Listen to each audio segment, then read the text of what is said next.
When I was a kid, my father sometimes told me at bedtime that if I closed my eyes and didn't open them for a long time, all the demons would blow away. Yesterday I turned 60, but I still take his advice. Not because I'm sentimental or want to keep the memory of my father alive. I just can't think of a better solution. To get away from all the demons that haunt Freeburg, I'd need to wear a blindfold 24/7. Plus, it's a good idea to act blind when talking to reporters. At least that's what my colleagues say. They're afraid of press conferences. But for me, it's more like a confessional. No matter what lies you tell, you're privately thinking the honest answers. It helps me remember who I am. The fact that I'll be reading all about it in the papers tomorrow is a small price to pay. Call it penance for the preacher.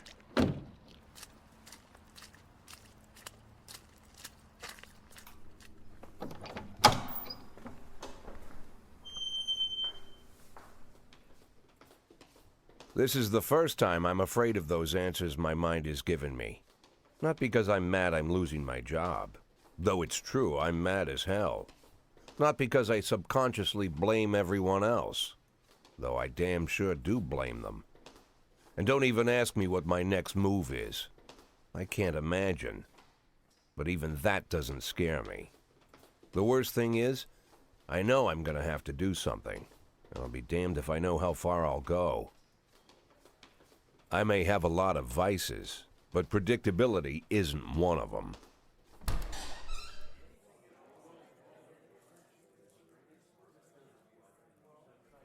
I learned a long time ago how to drive away the swarming demons. But what do you do when they're trying to rip your soul from your skin? Shutting my eyes tight as I can. The best solution remains the same: play blind. I just hope the reporters think I was blinded by the camera flash.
How's the back today, Mr. Boyd? Same as usual. How did the press conference go? You can read about it in the newspapers tomorrow. Don't let anyone in. Even Mr. Kendrick? Especially Mr. Kendrick.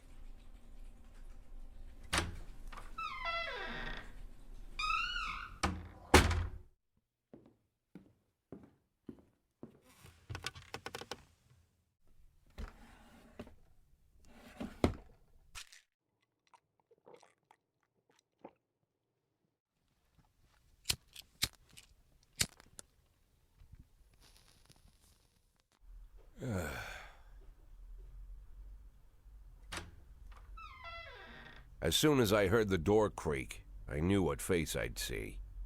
When I tell Emma not to let anyone in, there's only one man it could be. Rude, arrogant, no warning. That's Mayor Rogers in a nutshell. White summer shoes, white socks, white shorts, white polo shirt, and the white smile of a hungry shark. Mayor Rogers enters every room like he owns the place. Even the floorboards under his feet sound like they're creaking an apology. He never shied away from the odd corruption scheme. It's like the devil walks behind him. In the movies, the villains controlling the city play golf with the judges. Rogers plays tennis with them instead. That's about the only difference. Jack, I was hoping to catch you after the press conference. You ran away so quick. There's no smoking at City Hall. No reason for me to hang around.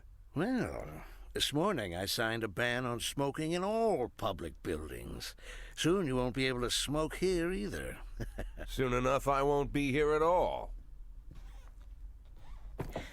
That's what I wanted to talk to you about.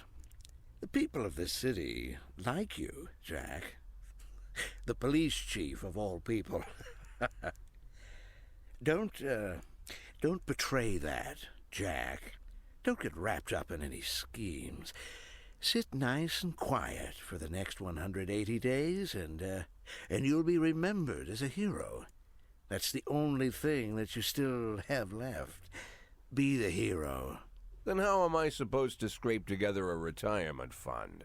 You had a million chances to secure a luxury pension, one that even I would have envied, although I've never set aside any money for myself. I'm not planning to retire anytime soon.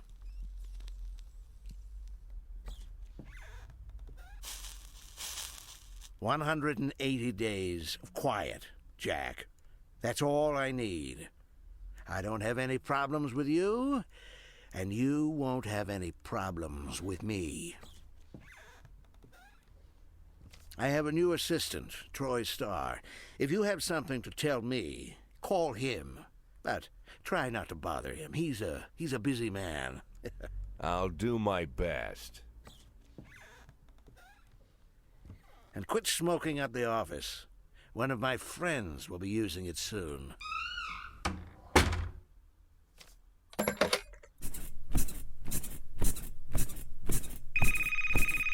Oh, I'm sorry, babe. Only the mayor has this number. Mr. Mayor? Yeah, is this Troy Starr? Yes? Go fuck yourself, Troy Starr.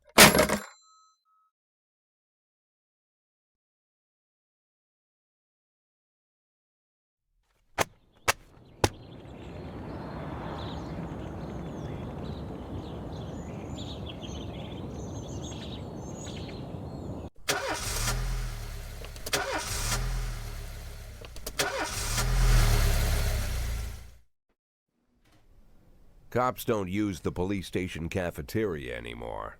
There's some kind of stigma against sitting shoulder to shoulder with your partners. Everybody just takes snacks from the machines or grabs a meal and hammers it down in the corner like a vulture on a corpse. The main thing? Don't look into anyone's eyes. Could be construed as an invitation to sit together. The only people eating here are ghosts.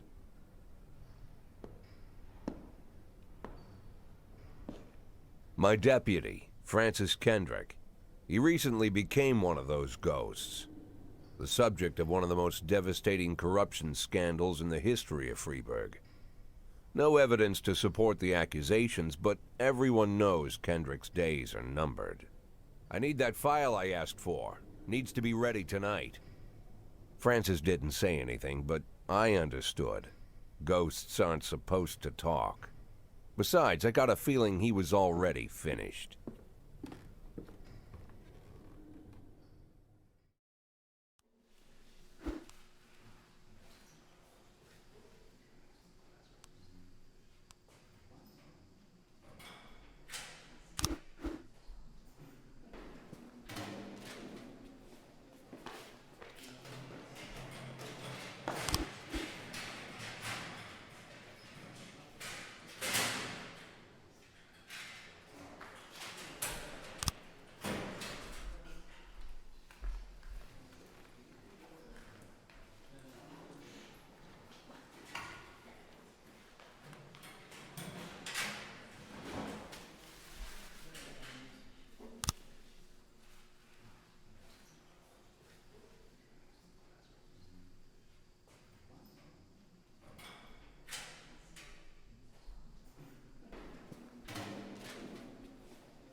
Progress.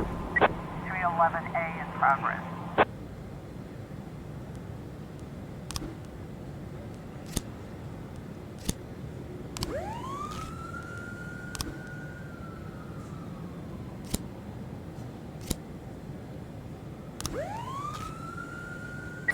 .311A complete.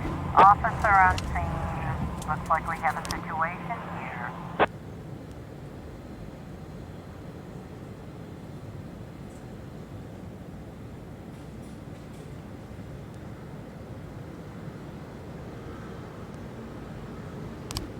Nine testing complete.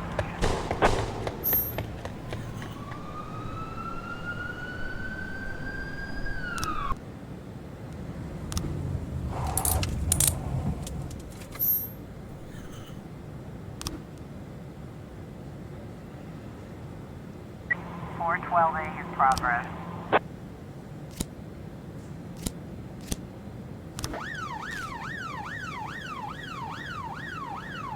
Four 12A.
Used to be, when I asked Kendrick to stay late at the office, he liked to grumble and crack wise.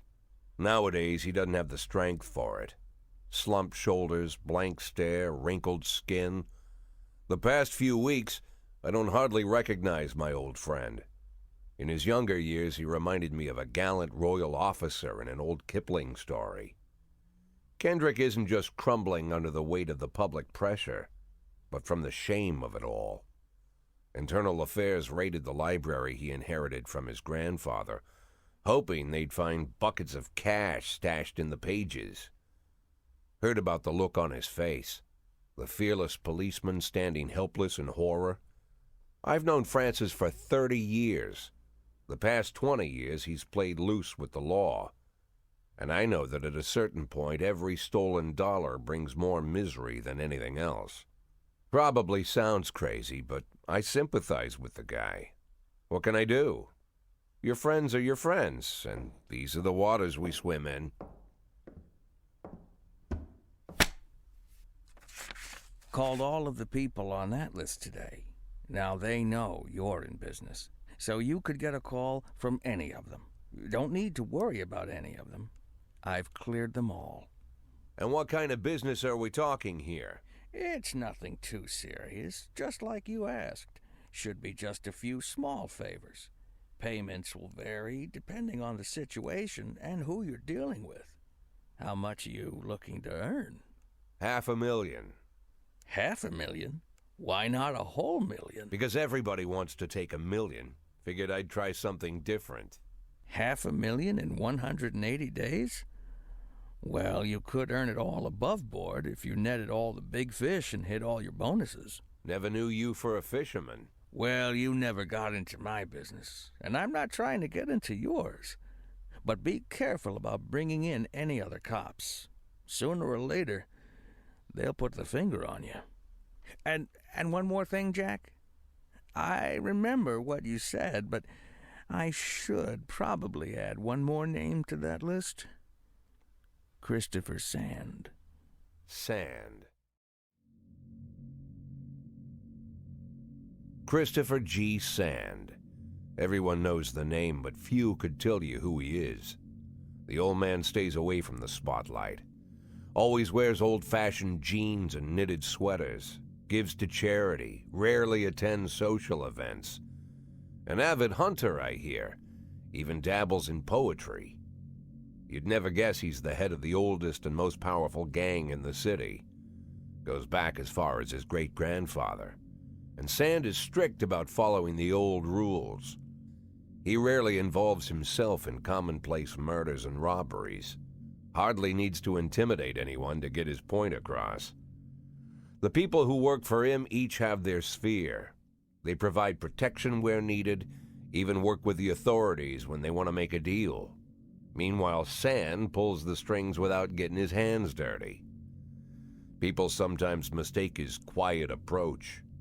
A couple years ago, an arms dealer decided to expand its business without asking permission, and his whole family paid the price. In 4 weeks, San killed 31 people. Old men, women, even a few teenagers.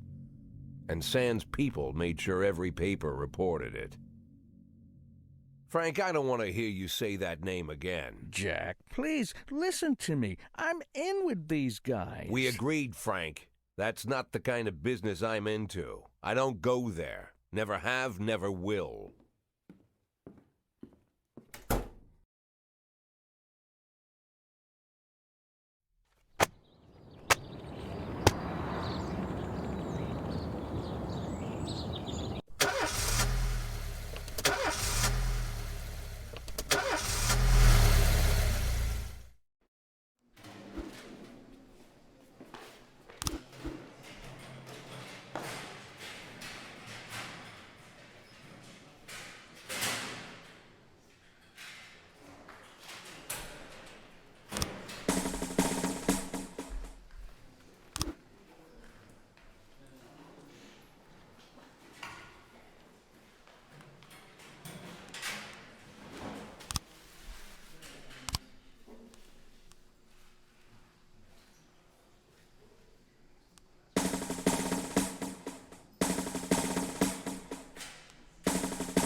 1111B in progress.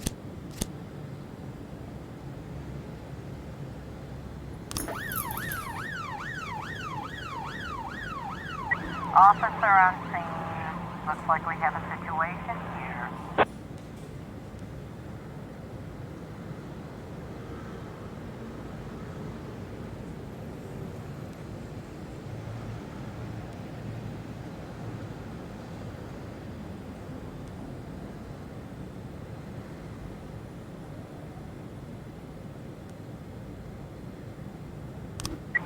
Eleven eleven B completion.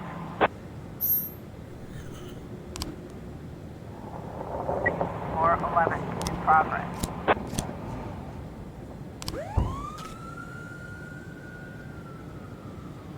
411 complete.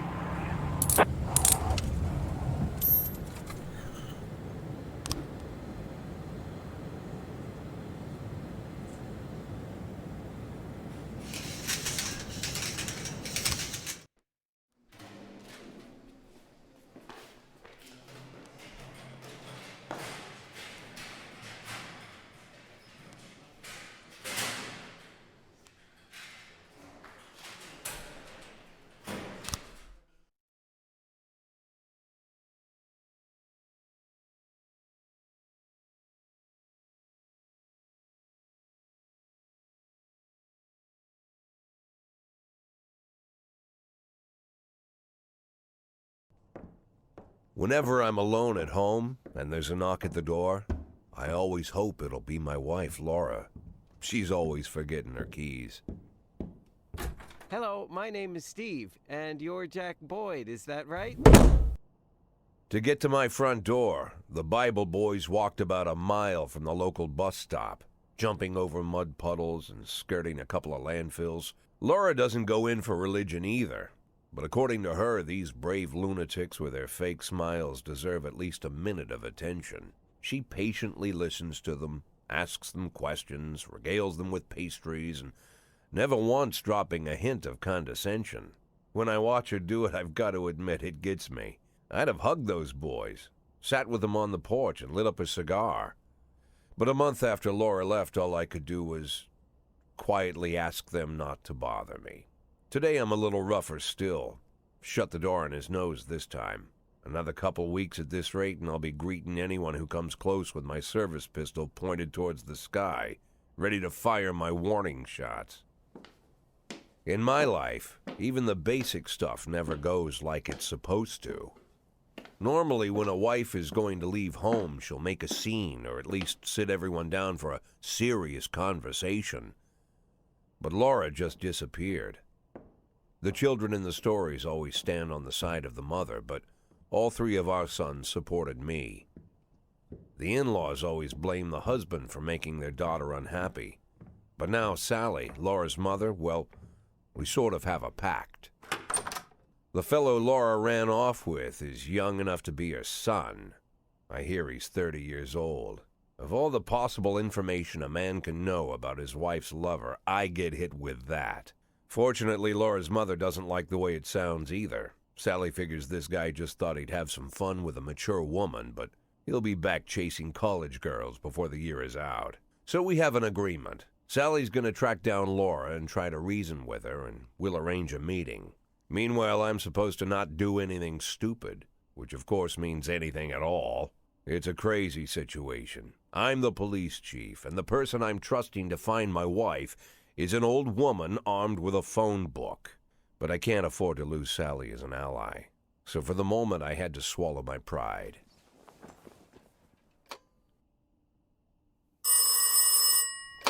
Hello.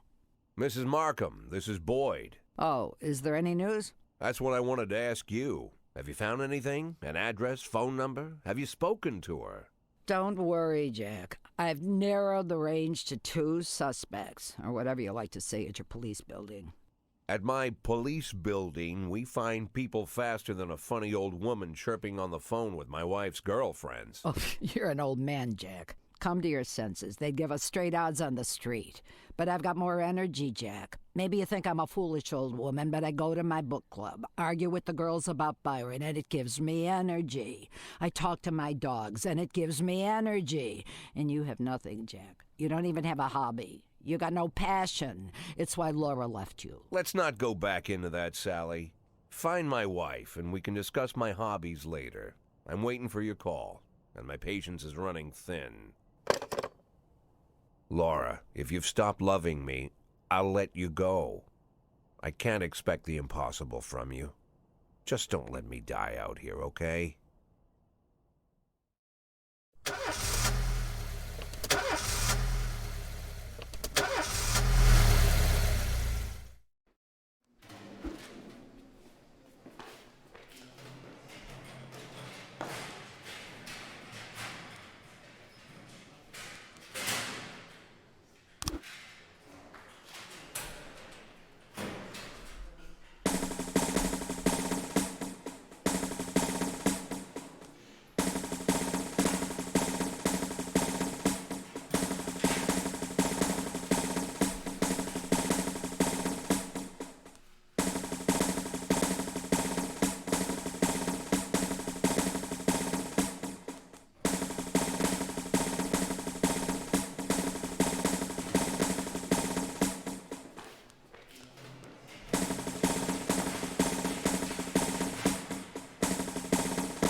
In progress.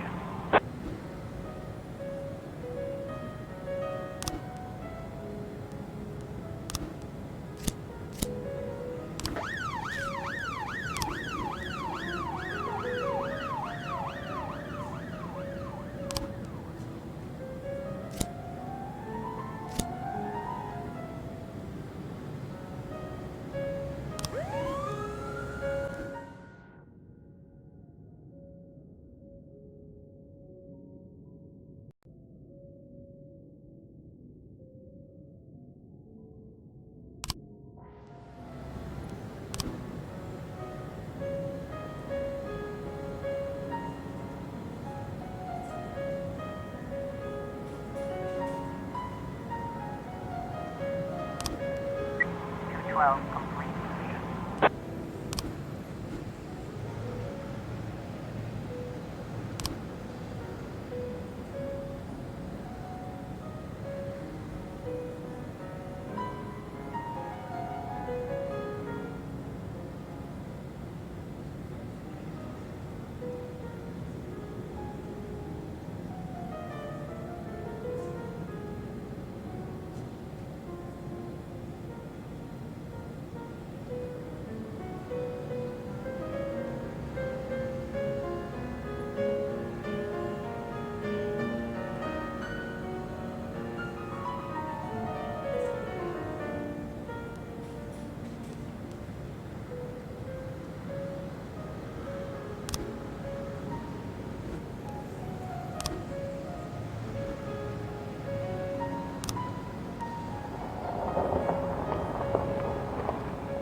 Progress.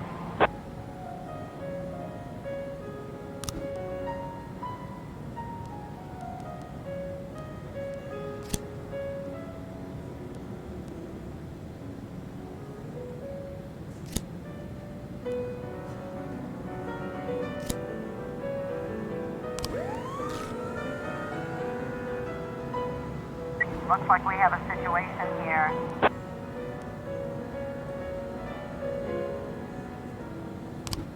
One 13 feet complete.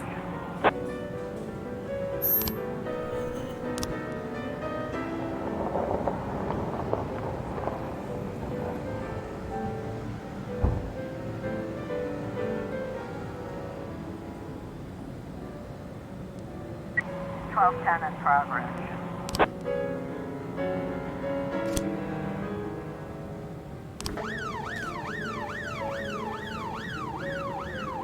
1210 complete.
A in progress.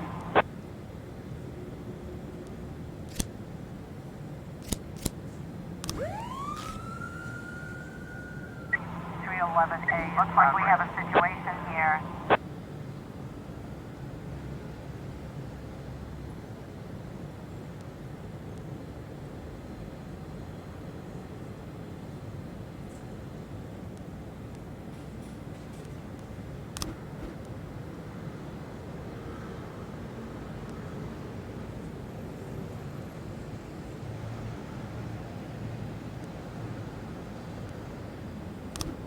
A complete.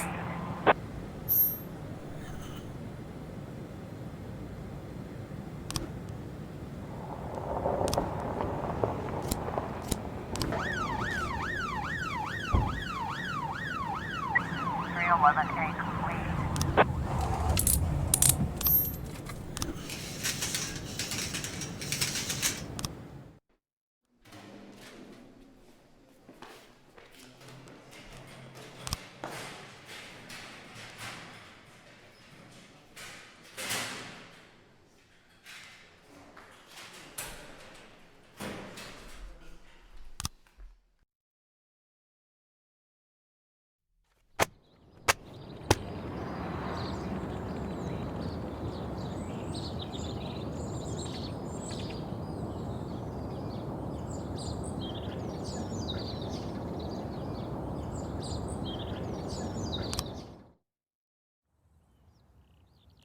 Why would a man need a barn?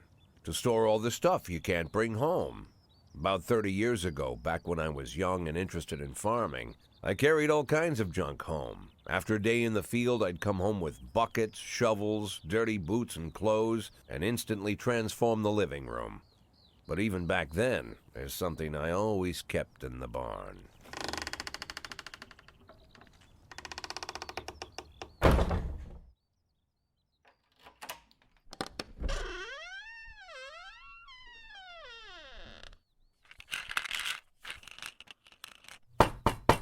I stopped keeping my pills inside the house because every time I was about to take a triple, someone would knock on my bedroom door. Now they're knocking on my barn door. Well, fine. It's not every day that someone comes to visit your barn. In all the years we worked together, Kendrick never came to visit the house. We drank at bars, went fishing, went to the mountains, even chased off some poachers one time. But he never came for dinner with the family. We never watched football over here. And now he's brought his friends to visit my barn. I always try to look unsurprised, like it's an everyday thing to get visitors at the old barn, especially guests with their own personal bodyguards. But Kendrick is sharp enough to see he's caught me with my pants on backwards. Sorry for the surprise, Jack. We saw you from the car. Figured we'd find you in here. I'm going in for a minute, fellas. These guys will wait outside.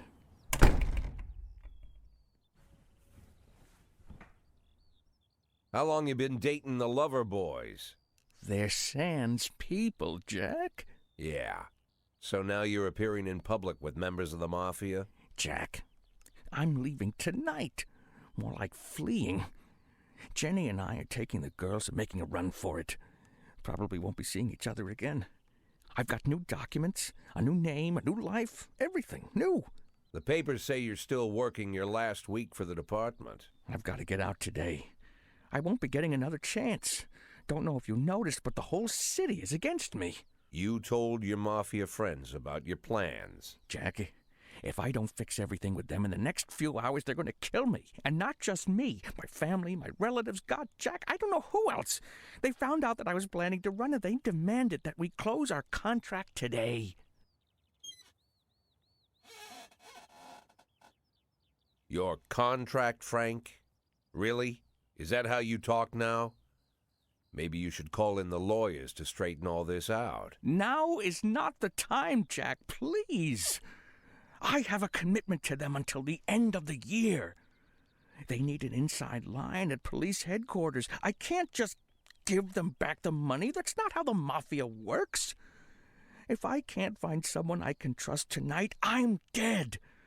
You know me, Jack. I wouldn't ask you if I wasn't afraid they'd cut my daughters to pieces before sunrise. He's the damn fool who puts his daughters in the crosshairs in the first place. Anyone in my place would have dressed him down good. But I didn't want to pile it on. Fate's already got this guy's soul in the grinder.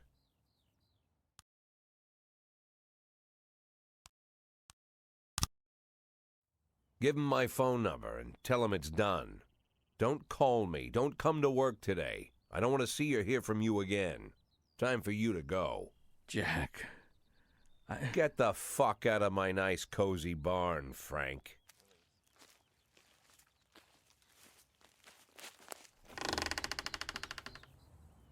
At the time, I was trying not to think about what just happened. It was almost too much to take in. I'm probably the most popular police chief in the history of the city, and I have to admit, I've thought about that more than once, sometimes with a little pride even. In one of the features they wrote about me in the papers, they said it pretty plain. He catches the criminals. Believe me, high praise like that is unheard of in Freeburg, especially for a cop. And here I am, the person who catches criminals, and I've agreed to help the Mafia, or I'll come home to a bag stuffed with my kids' body parts. Right before the last hammer falls.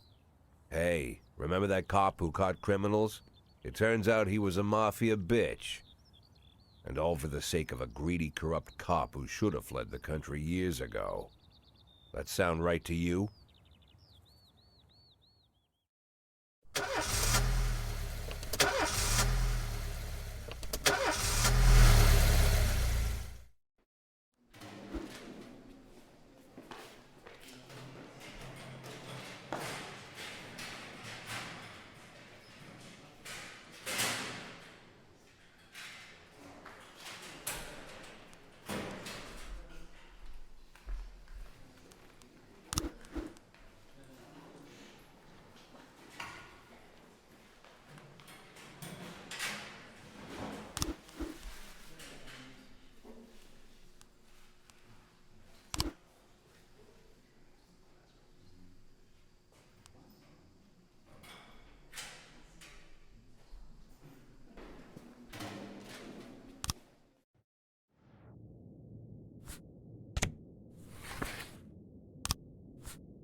Canvas in progress.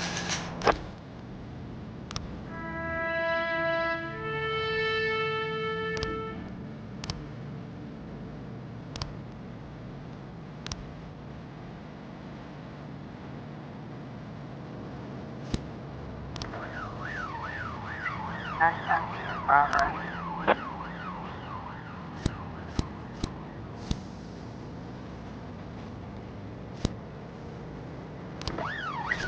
Yes.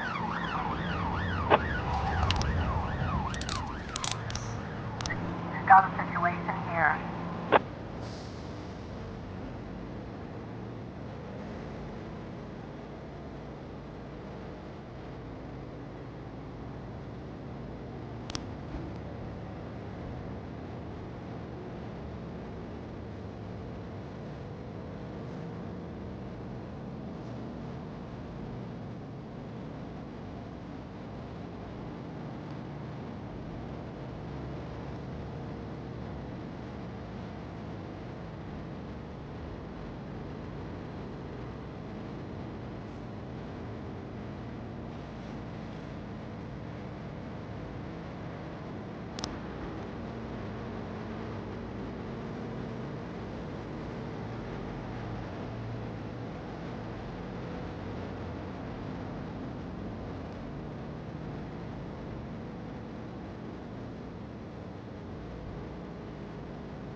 Ascent.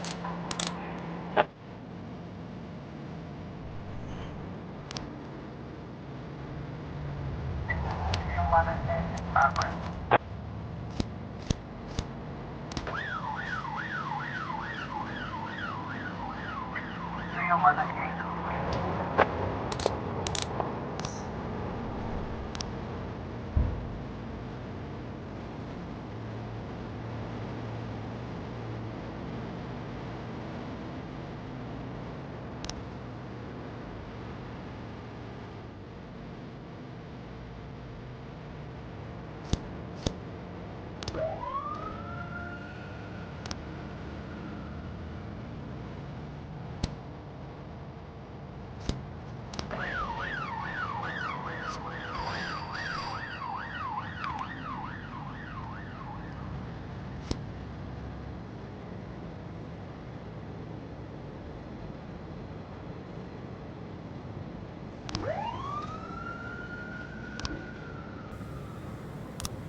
12 in progress. Complete.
In progress.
Mr. Boyd, there was a man here earlier. He left you this. A man? What man? Who let him on this floor? I don't know. I've never seen him before. I asked him his name, but he just ignored me. He was talking on a big telephone, you know, one of those portables. He gave me this envelope and left. Damn. Okay, let's see about this.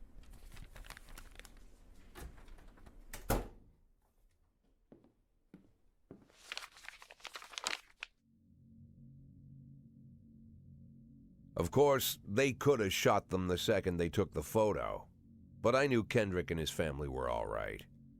Either way, the message was not that they got out. It meant that I was in. My servitude to the Mafia had begun. I'd only been in my new position 5 seconds, and I already knew why Kendrick called it a contract. You sound doomed if you call it what it is. A curse. Boyd. Good morning, Jack. I believe you just received my message. Who am I speaking with? Oh, I'm sorry. I forget some people don't recognize my voice. But I assure you, Jack, if I was sitting right there in front of you, you'd have no trouble recognizing me. Like I was a member of your family. Even better than a wife, perhaps. A wife can betray you. No man is immune. I don't talk to people who don't tell me their names. Oh, Jack, don't be so childish. You're too old to run away from strangers. Yes, we both are. And in our old age, friendship becomes rare and all the more precious. But of course, We must work with new people and find out new names. So if you insist, Jack, let us formally meet. Hello, Jack Boyd. I'm Christopher Sand. Wonderful, Mr. Sand. And what is it you do for a living? Oh, you'll soon find out all about that. Well, you'll learn much more than a simple policeman could ever expect. You're a simple policeman no longer, Jack. Don't turn off your phone. You start today.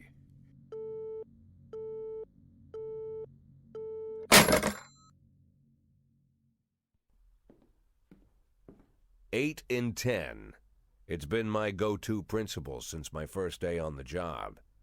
I've got to let my colleagues hush up what they need to, 2 out of 10 times, so that they'll help me with the remaining 8. 80 out of 100, 800 out of 1,000. I'm proud of those statistics. It's not so bad for Freeburg, right? But now I just officially became a mafia whore. I'm supposed to be fearing for my life, for the lives of my wife and children. But the only thing I can think, what's going to happen to 8 and 10?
Fortune in progress.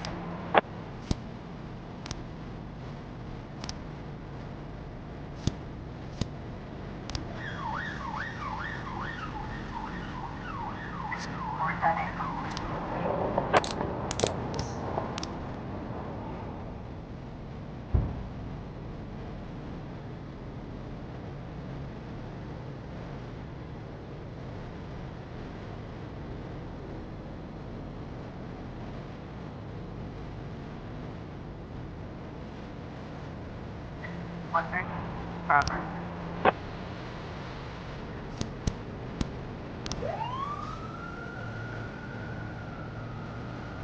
You got a situation here.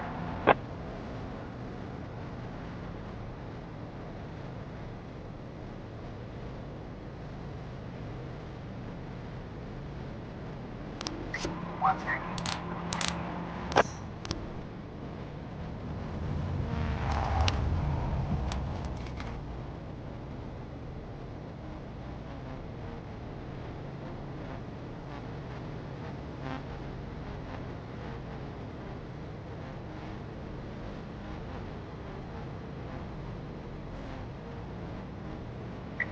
710A, Bravo.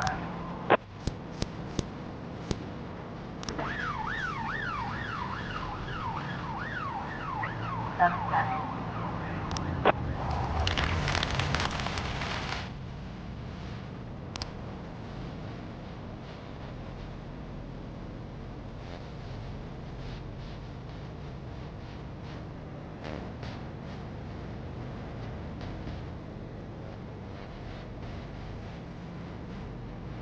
Nine 11 in progress.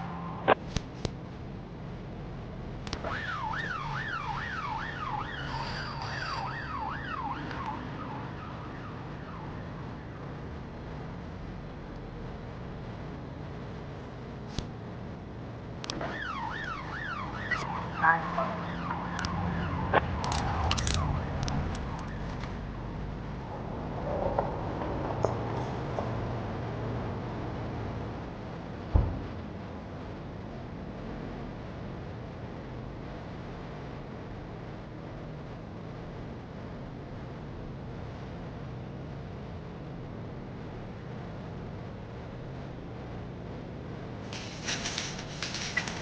Well, progress.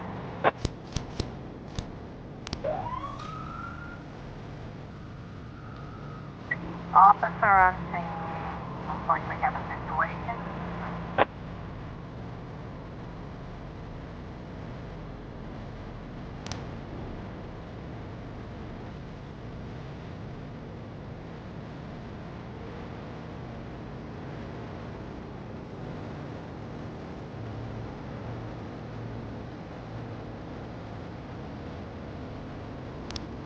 Four 12.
The people of Freiburg have built up a tolerance for the petty horrors of modern life. You'll never see crowds gathering around a beaten passerby.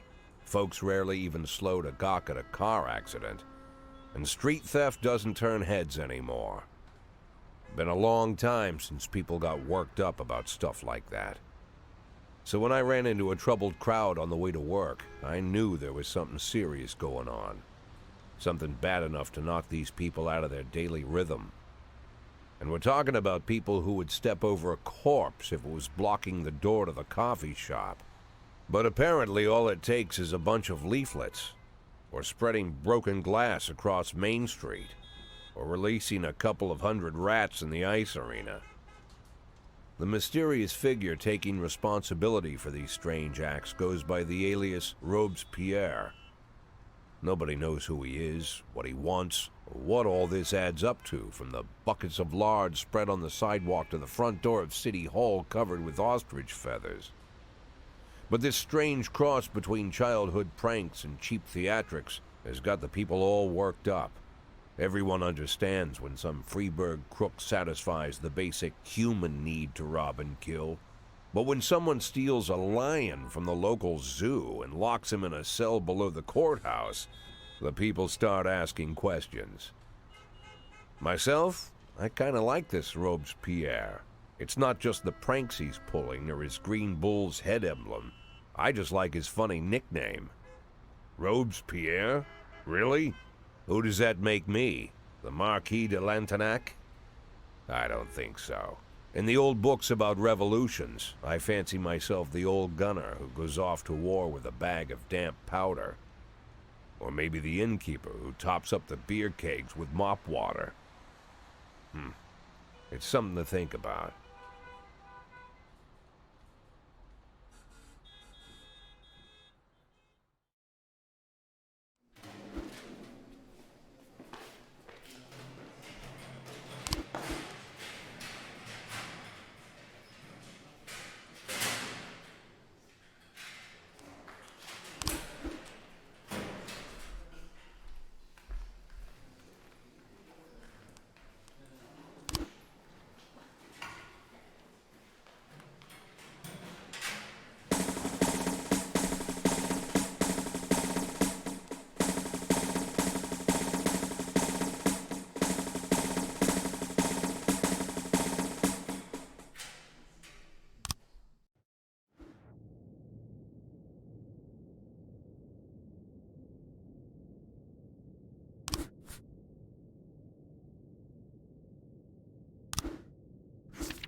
911 in progress.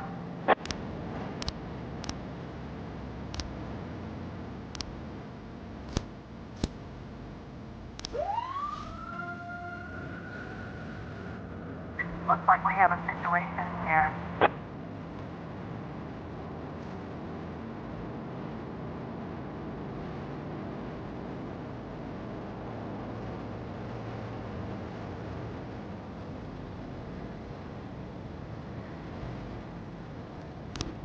Nine 11.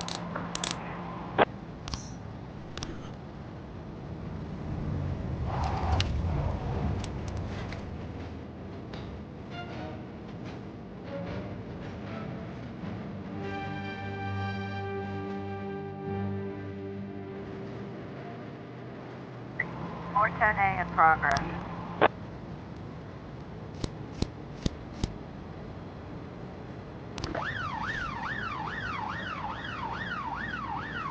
Four 10A complete.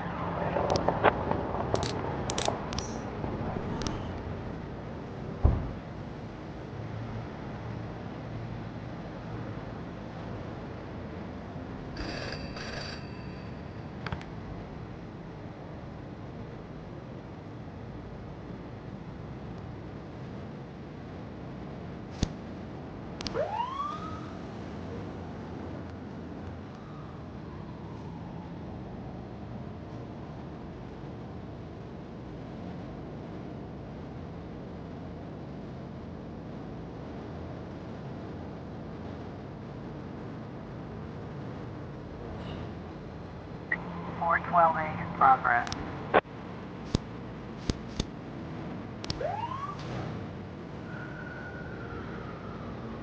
Four 12A.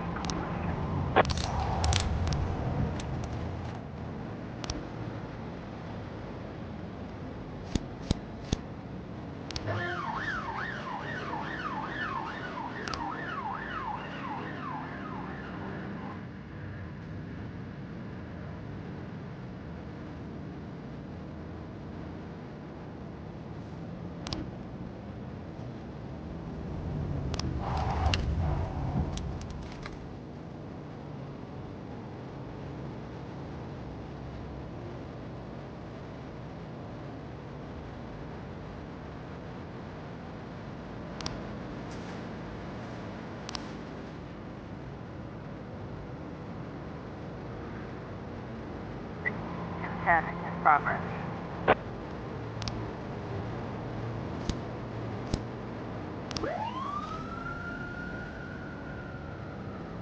Looks like we have a situation here.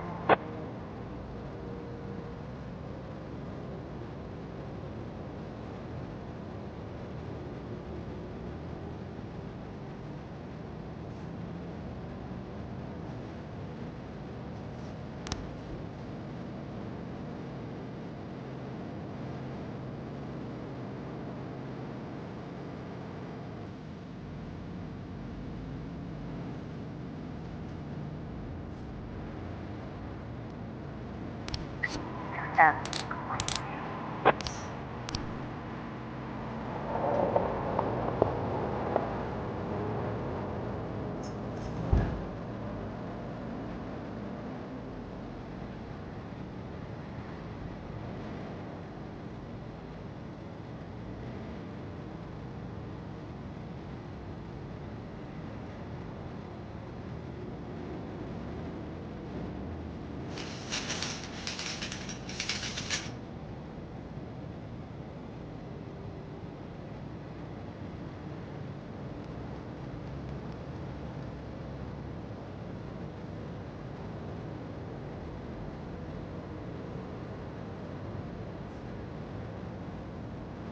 Nine 11 in progress.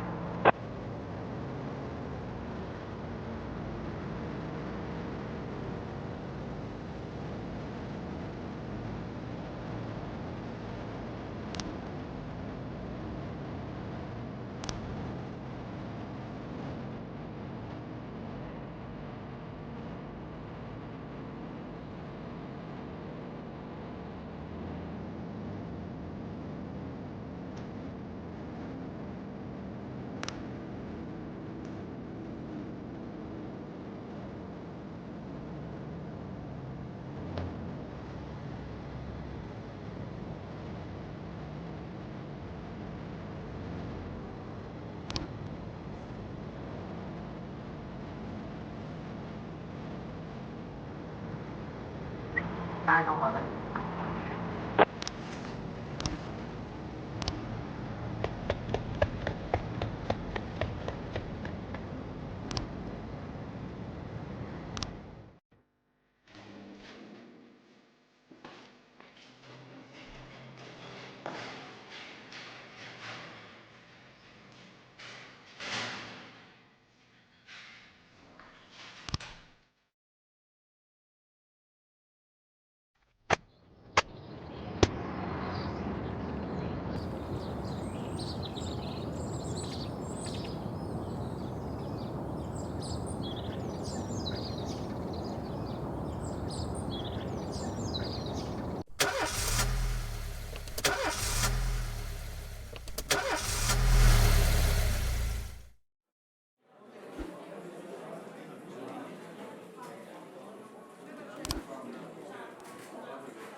710A in progress.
Seven ten eight.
trying to raise 10-1, Sergeant Hotspot.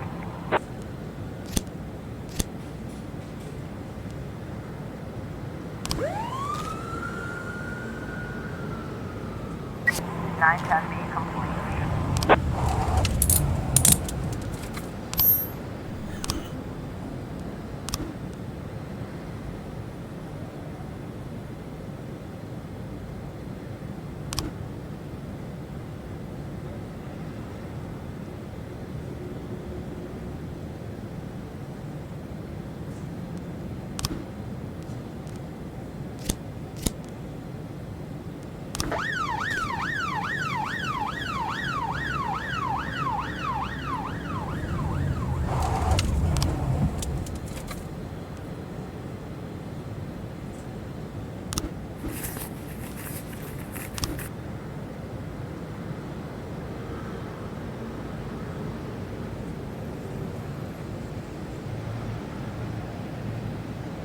Twelve 10 in progress.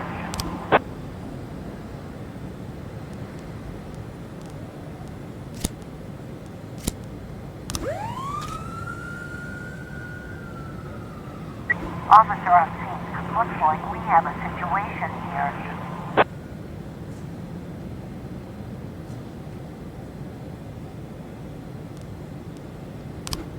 12-10 completed.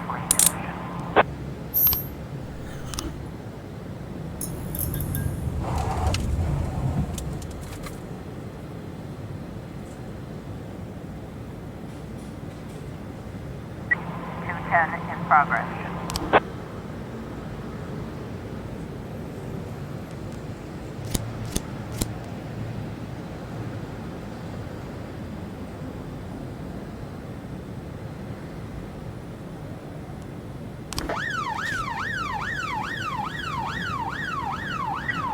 I was trying to raise 10-1, Sergeant Hotspot.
In progress.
Progress.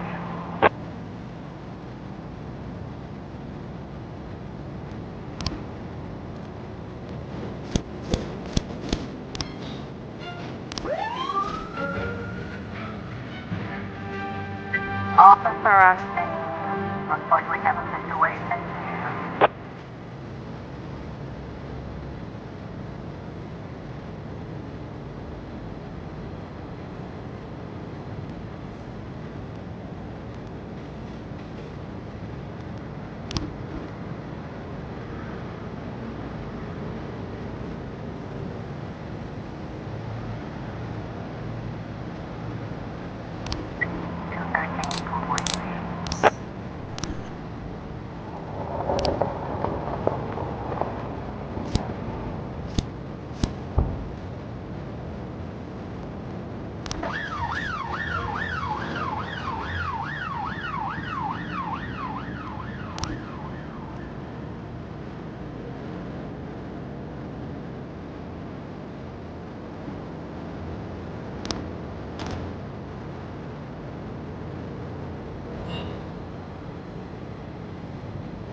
Night testing in progress.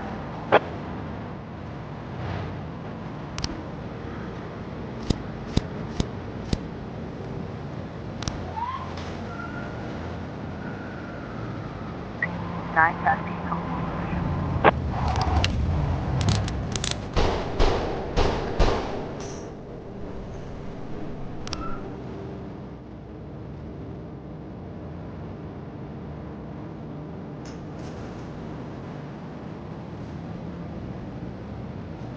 More testing in progress.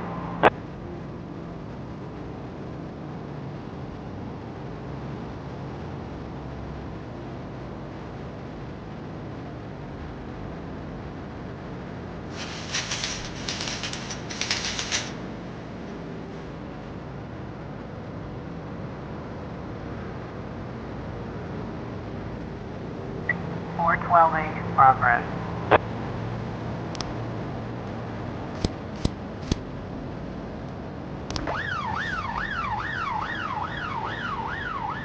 Looks like we have a situation here.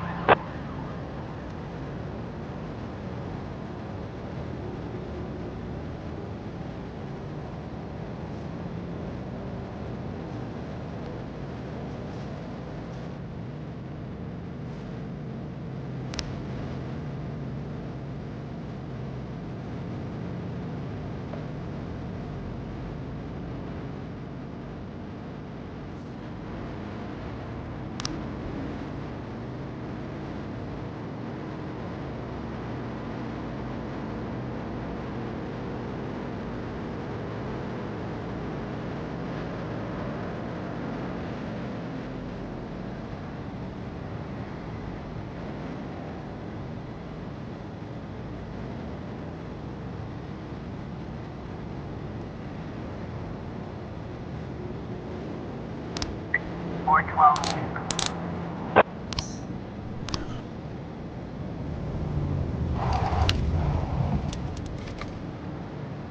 More testing complete.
In my new role as corrupt official, I had to give up some of my favorite habits.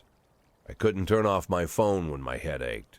Couldn't sleep till noon on Saturday and let the rest of HQ take up the slack. No more days off to go fishing. But my weekly visit to the old Colony Club was more like tradition. One night a week, I absorbed cigar smoke, the vague smell of alcohol, the stench of urine, all mixed with toxic levels of old drunken belches. Same picture it was 30 years ago. Tradition's gotta be honored. And to stay faithful to the tradition, you've got to respect the standard rituals. When you're about to roll out of the club, you need to take a deep breath and count to 100. If your stomach doesn't do a backflip, you should be good to make it home. This time I only got up to 60. I was interrupted. Why? You look even better than you do on TV. There's nothing more impolite than approaching people in the alley at the old Colony. This is the most private place in the city. All who enter here dirty their shoes with the most elite stream of vomit in Freeburg. This asphalt has been blessed by judges, lawyers, artists, businessmen, and all our politicians. Takes a lot of balls to crash the party. My head was a drunken haze, but I knew who he was. A cartoon gangster suit straight out of Dick Tracy. Fancy voice, fruit cologne, sassy strut. That's how the newspapers described Vikas Varga, rising star in Freeburg's criminal underworld. He appeared out of nowhere, and with the support of the local punks, Varga broke all the old rules of organized crime. He killed those who could not be killed, traded what could not be traded, and robbed those who could not be robbed. In just a single month, this man had gathered an incredible amount of power. He's been called everything from a clown to a madman to a criminal genius, and more often than not, he's called a low-class upstart short on ideas. But if Vargas was one of the old crime bosses, he'd have been cut into pieces and fed to the river. Look past this guy's arrogance, and there's something about him. The city is still deciding what to do with him. Meanwhile, he's burning down the houses of old city mobsters. Not the best time to talk, Mr. Varga. Well, you know my name. I'm flattered, although not very surprised, to be honest. I might be a little short on manners. Like they say in your fair city, with the right manners, you can go anywhere. Well, I don't want to go anywhere. I want to stay right here. Even the criminal world needs manners, Mr. Varga. And one of them is this: don't interfere with a drunken cop who's trying to take a shit and puke at the same time. Oh, you exaggerate. But is Freeburg always so gentle with its officers? You've been a bit roughed up lately. I see you already know Freeburg quite well, Mr. Varga.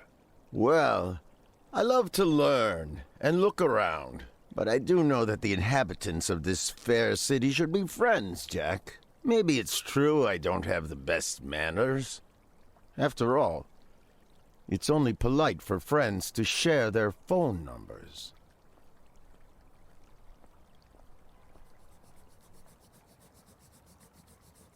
This city of yours moves so fast. I feel like I'm hooked on amphetamines all over again. You wake up in the morning full of ideas, and by nightfall, you've all had each other killed. So don't wait too long to call. I don't mind if you're drunk. It's all the more fun. I'll be stoned myself, most likely. Hell, I'm a little stoned right now. It's the only way to live in this place. I like your city, Jack. I'm here to stay. If it weren't for the phone number written on my arm, I probably wouldn't have remembered the conversation in the morning. But there was no reason to worry. I'd be getting a reminder soon.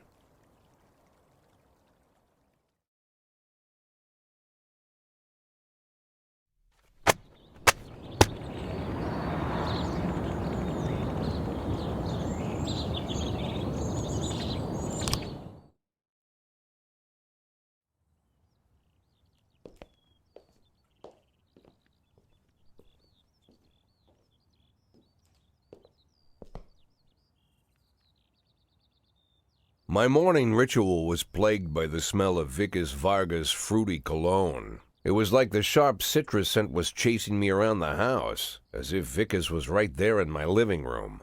When I finally realized the smell was coming from a big basket of oranges, it didn't put me any more at ease. I'd opened my door to lots of threatening mail, evidence of criminal wrongdoing, even a dead ferret or two. But fruit? Never.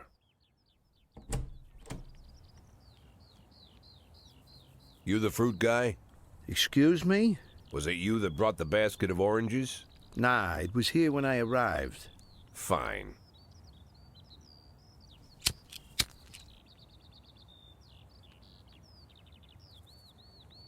So who are you? Today, I'm your driver. And where are we driving? To work. That's it? Yeah, we have to make an important stop along the way. Where? The ranch. What ranch? Just the ranch. Fine. The morning seemed surreal, and I took in the magic. Why wreck it with meaningless chatter? As my tight-lipped chauffeur drove an hour through God knows where, I started to feel like I was in the middle of a bad dream, probably lying bloody and concussed in the alley behind the old Colony Club, my nose buried in a rotten orange peel. But no, this was no dream. The silence was real. The sound of the engine was real. The dust was real enough, too. And there was the ranch over the horizon. It all seemed familiar. The Sand family's overbearing mansion has been the talk of the headlines for decades, but few have managed to get closer than a few miles. I guess I'm just lucky.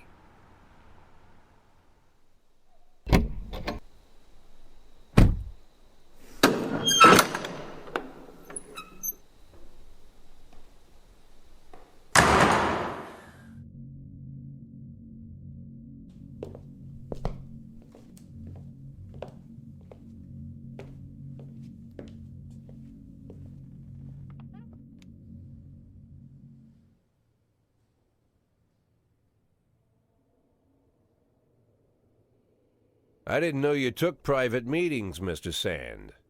Only if I expect good company. I'm surprised my company ranks at all. Today, yes. Today is a special day. So it seems. Do you often go to the old Colony Club, Jack? Every week.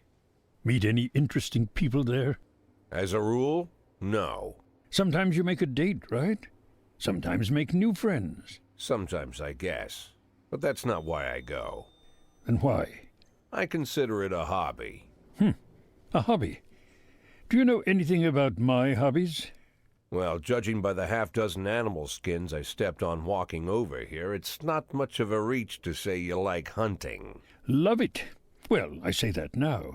It seemed so tedious when I was a child. Took ever so long. But now I'm older. I've developed a new talent. What talent is that? Patience. The will to wait for the right moment. Let's say you want a deer. You know, you deserve it. You've even decided what dishes its meat will go to and where you'll mount its horns. But to get that deer, you've got to wait. To sit in the bushes and stay nice and quiet. Professional hunters will tell you that the hunt is a rare craft. There are many rules. It's shrouded in mystery and ancient skill. Well, that's all complete nonsense. To get a deer, you just sit on the sidelines for a long enough time, pinpoint the moment when it's finally time to shoot. I learned the talent, Jack, but not like you, oh, Jack. You truly are the master. I don't understand. Oh, come on, Jack. I know about the 500,000. I know your plan. Kendrick told me everything. Needless to say, I'm impressed. While some people learn to hold their breath for minutes on end and not to rustle the leaves too loudly, why you decided to just become the foliage. You turned yourself into a bush, surrounded by deer who've been so fruitfully multiplying for decades. But all this time you've held your rifle at the ready. Forgive an old man his imagery, Jack. I've the heart of a poet, I confess. Look, I don't know what was said between you and Kendrick, but it sounds like you got it wrong. Oh, I think I understand everything just fine. And I think we understand each other quite well. Jack, in the coming war, we'll make excellent partners. What war? One war falls upon every generation. My grandfather drove out the Ambersons back when he was 27. My father destroyed that psychopath gangster Maurice Bell when he was a sprightly 30. At 69, I'd begun to think my war had passed me over. But my time has come at last. Tomorrow Vickis Varga declares war, and I'm obliged to answer. So we're talking about Varga now. I don't know how he thinks. I don't even know whether he plans his actions or not. I can't divine his purpose. Hell, I don't even know where he comes from. He's a man not of our breed, wouldn't you say? But when he arrived here, I invited him in, told him we could work together. An official invitation penned in my own hand and written on some very expensive paper. And can you imagine his reply? A fruit basket. What sense can be made of such a message? I guess it means whatever you want it to. Precisely. I'm late for work, Mr. Sand. You know, Jack, I could just give you $500,000 right now, cash, whatever denominations you like. But I would never insult you so. If I went stalking my prey for so many years, I wouldn't want someone else to shoot it for me. I understand you, Jack, and I'll never ask you for anything that's contrary to your nature. Just think about our conversation. Think about it, and call me.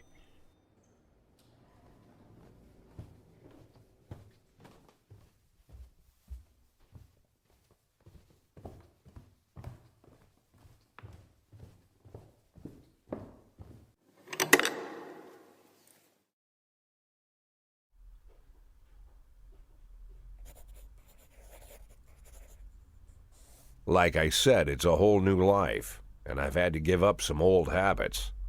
One of them, keeping away from things that don't concern me. Now I can't afford the luxury. This spotlight I'm under, concerns is all I got.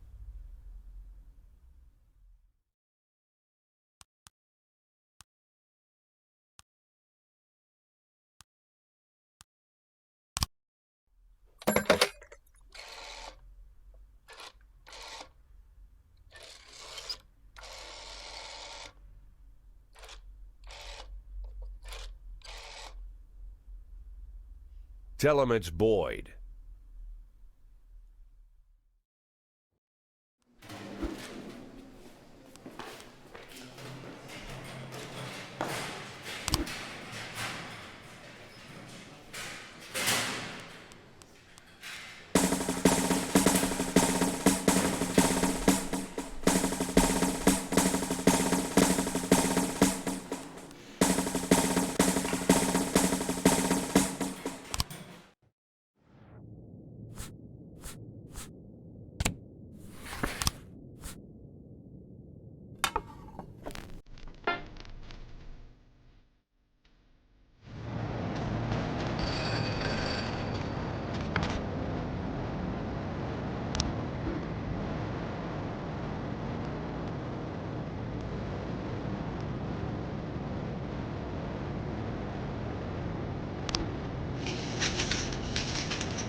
K11 in progress.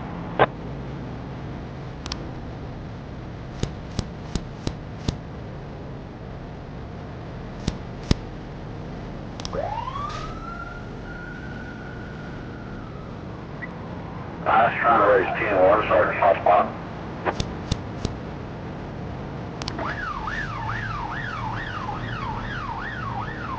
311.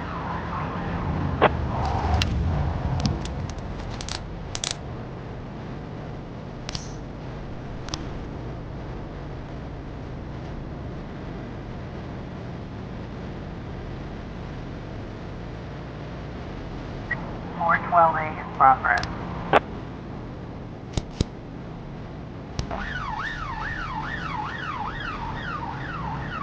Officer on scene. Looks like we have a situation here.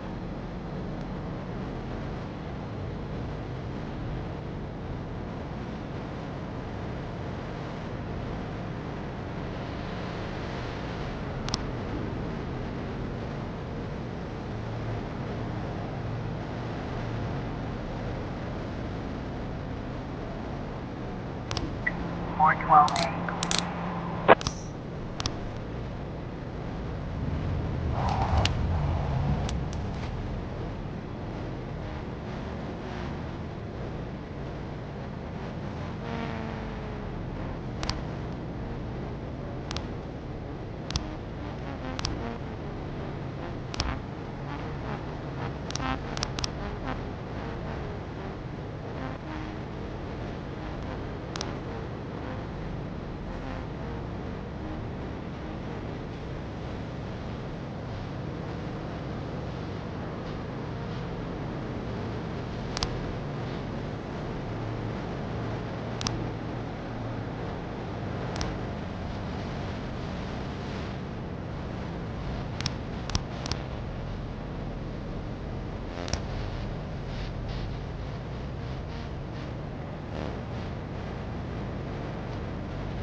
Four 10 in progress.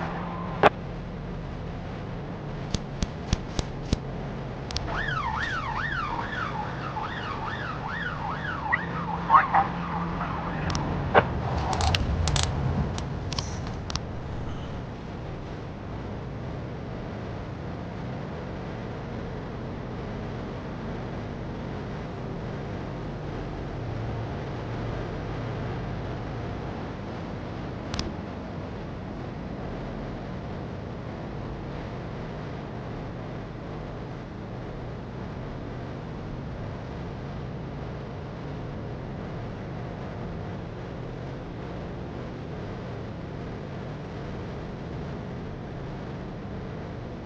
Four 10A in progress.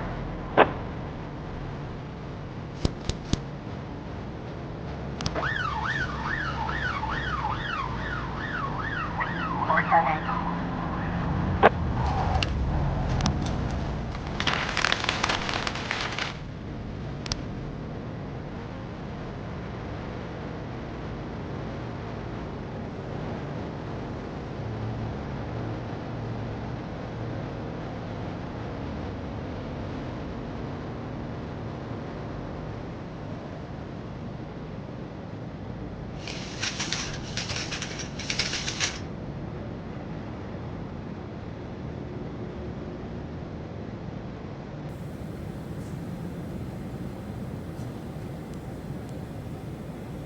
Ten 11B in progress.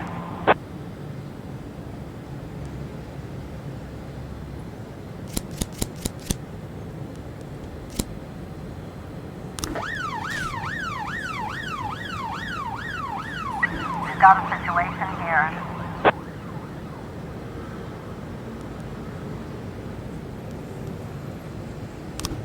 Ten 11B complete.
carry no gamblers. This train don't carry no gamblers. This train don't carry no gamblers, no crap shooters or midnight ramblers. This train don't carry no gamblers. This train. While I was on that 410A in train progress. at 502, heading for Mobile, I had a couple of dicks in my pocket 410A complete. just to pay the price of a meal. Well, I threw them on the blanket and they started doing tricks. I was on that train at 502. They threw me off at 506. Well, this train don't carry no gamblers. This train don't carry no gamblers. This train don't carry no gamblers, no crap shooters or midnight ramblers. This train don't carry no gamblers. This train.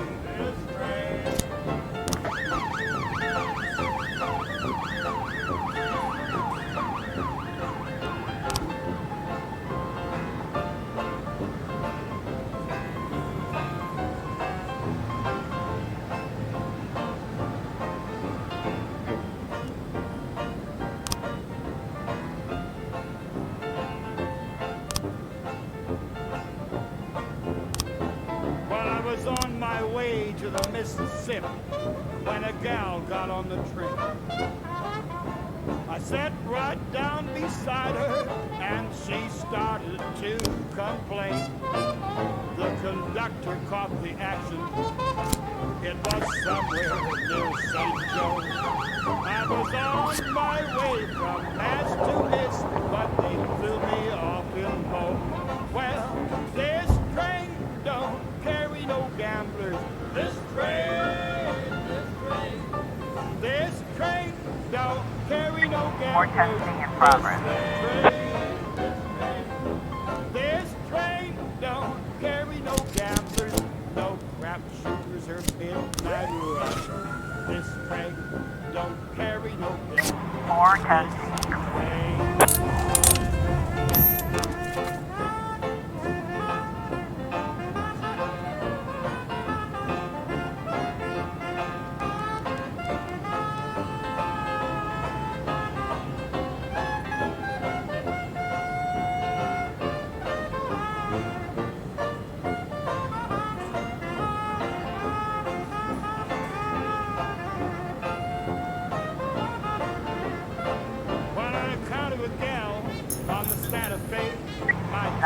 In progress. I said, miss, on a lonely train like this, a guy could use a friend. Again came the conductor. Again I was cut off. He said, Officer on scene. where you got Looks like off, we have and a I can situation tell you here. where you get off. Well, this train don't carry no gamblers. This train don't carry no gamblers. This train don't carry no gamblers, no crap shooters or midnight ramblers. This train don't carry no gamblers. This train. 910C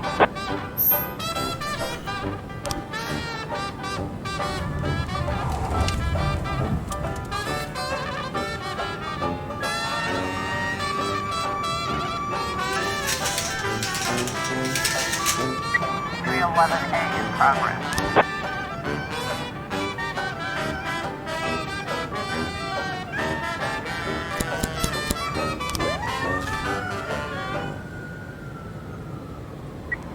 I was trying to raise T1, Sergeant Hotspot. 311A complete.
don't carry no gamblers.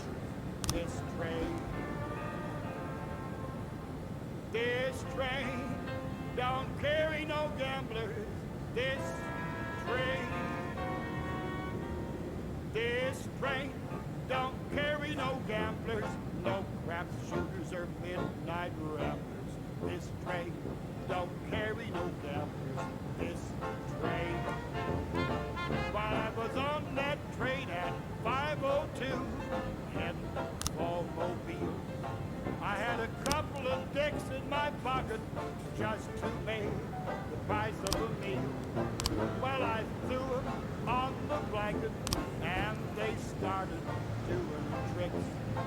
I was on that train at 5:02, they threw me off at 5:06. Well, this train don't carry no gamblers. This train. This train don't carry no gamblers. This train. This train don't carry no gamblers, no crap shooters or midnight ramblers. This train don't carry no gamblers. This train. This train. 212 in progress.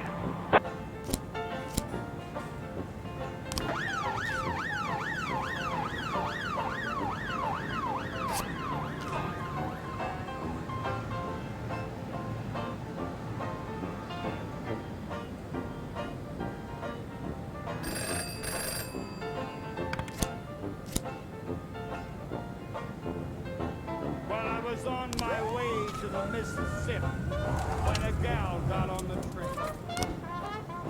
I sat right down beside her and she started to complain. The conductor caught the action. It was somewhere near St. Joe. I was on my way from Mass to Miss, but they threw me off in Mo. Well, this train don't carry no gamblers. This train, this train. This train don't carry no gamblers. This train, this train don't carry no gamblers. No crap shooters or midnight ramblers. This train don't carry no gamblers. This train. 1113 in progress.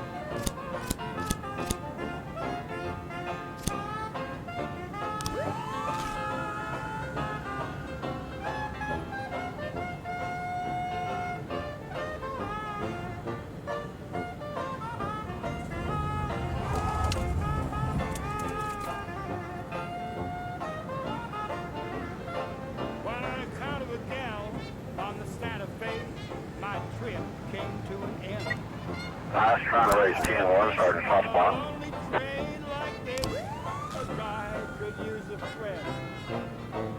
Again came the conductor. Again I was cut off. He said, "Pal, I don't know where you got off, but I can tell you where you get off." Well, this train don't carry no gamblers. This train. This train don't carry no gamblers. This train. 1113. This train don't carry no gamblers. No crap shooters or midnight ramblers. This train don't carry no gamblers. This train.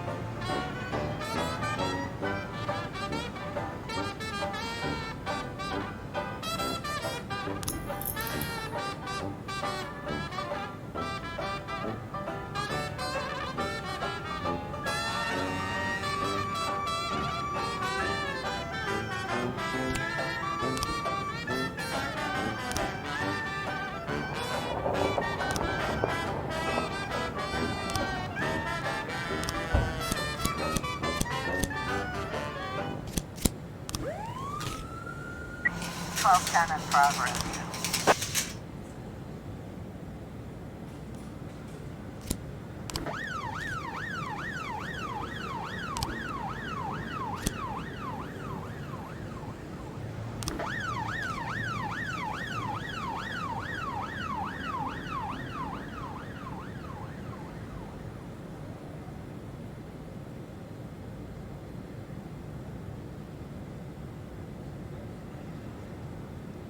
Looks like we have a situation here.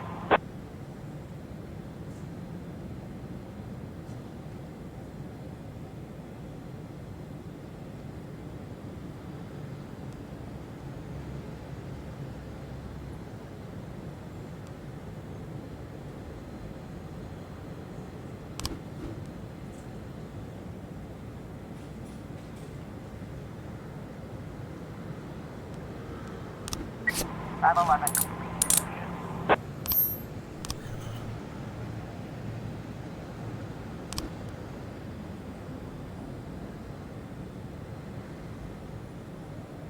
.1210 complete.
progress.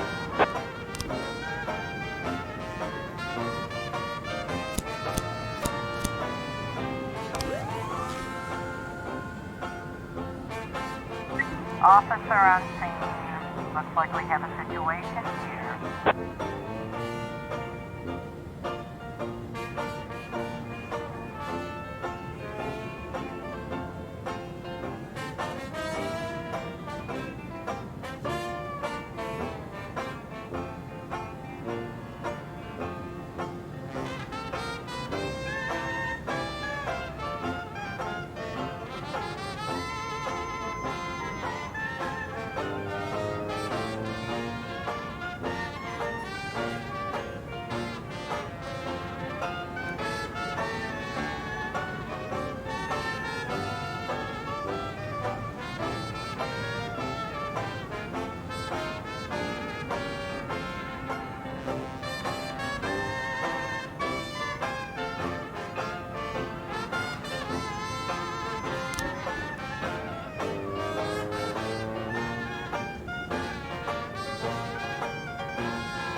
11 complete.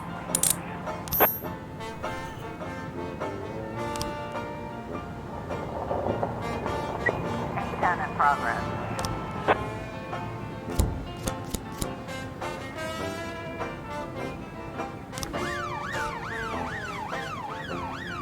K10 complete.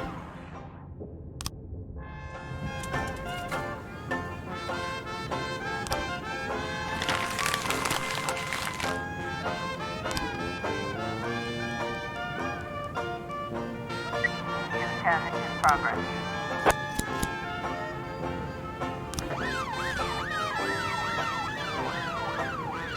K10 complete.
710 in progress.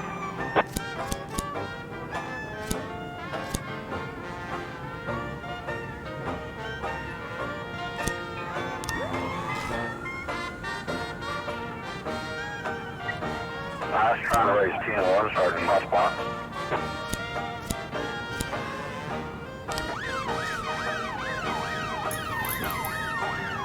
Seven ten.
11K in progress.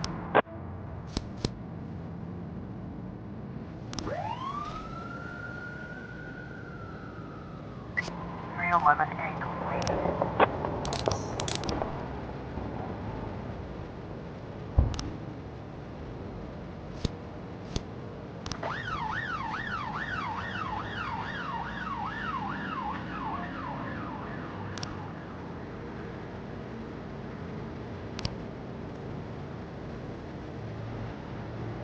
1111B in progress.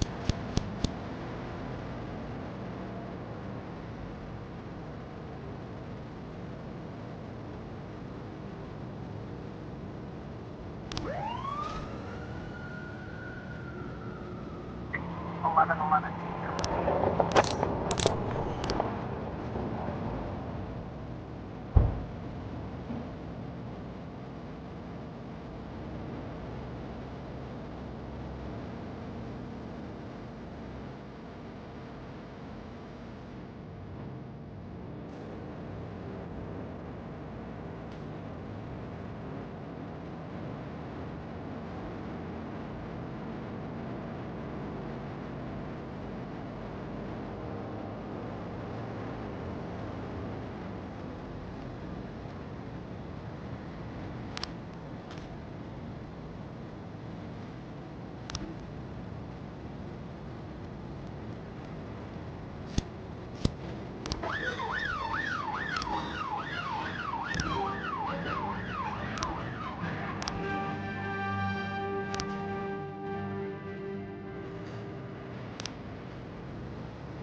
970 in progress.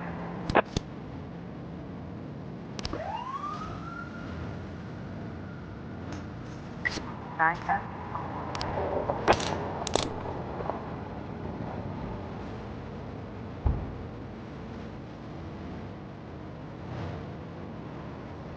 412 in progress.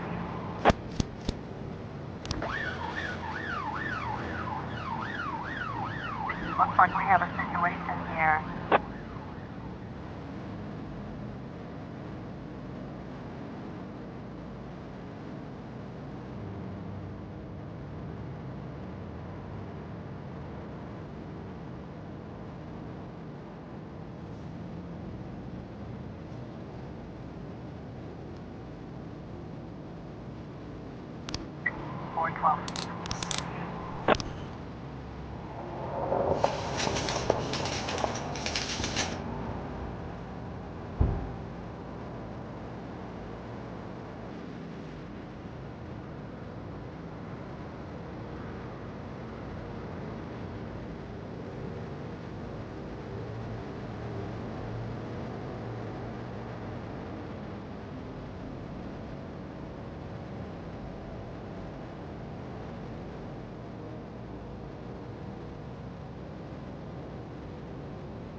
Officer, looks like we have a situation here.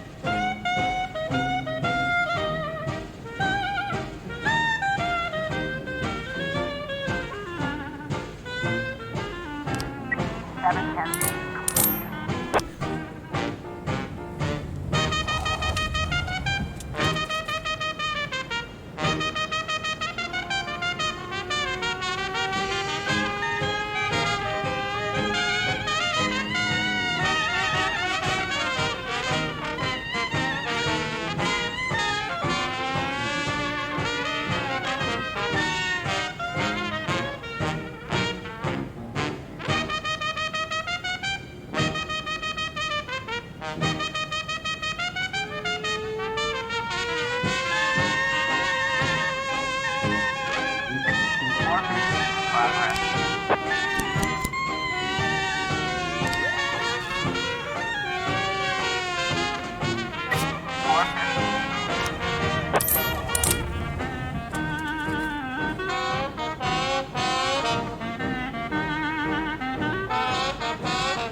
progress.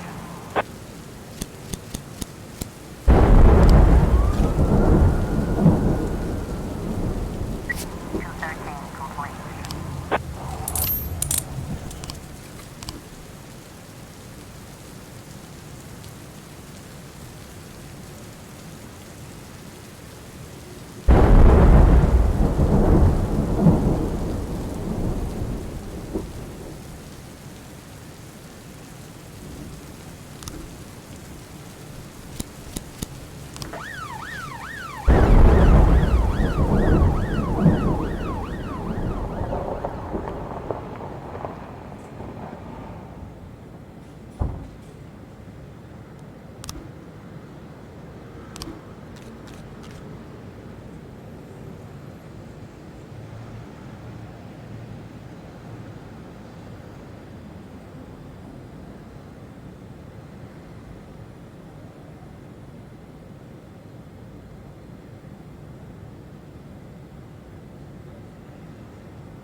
11 in progress.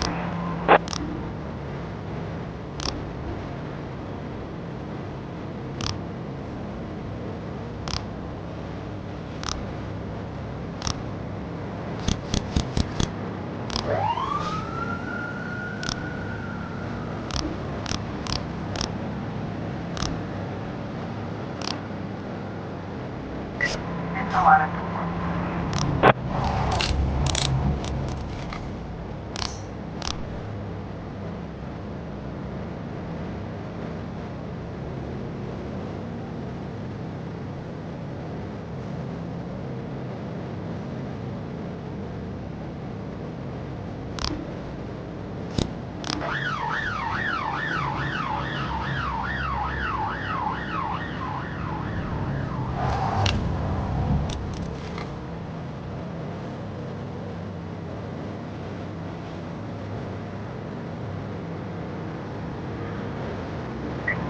A in progress.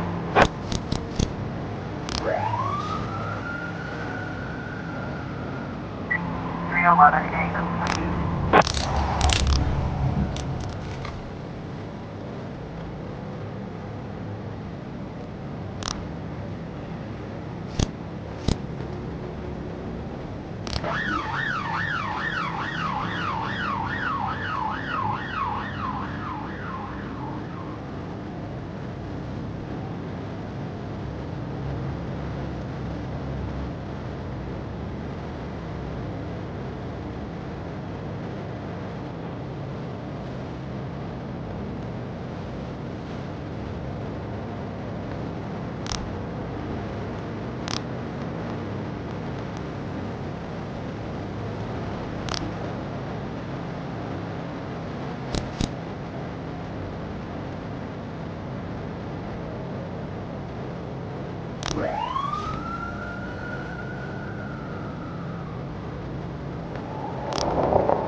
Progress.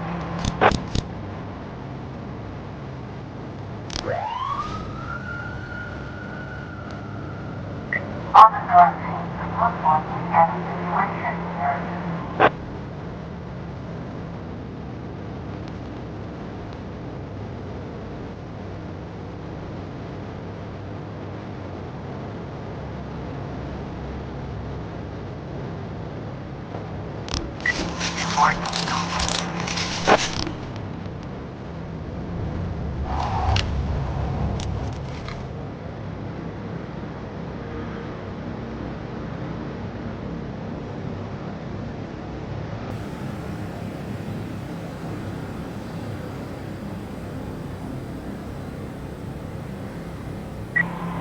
In progress.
412A.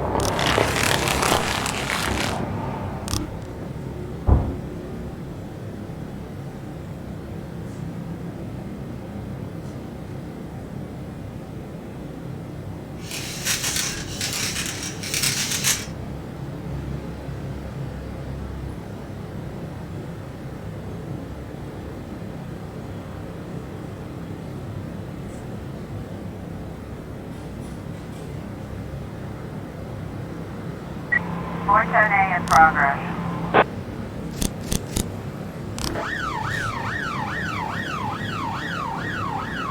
Four 10A complete.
Boyd.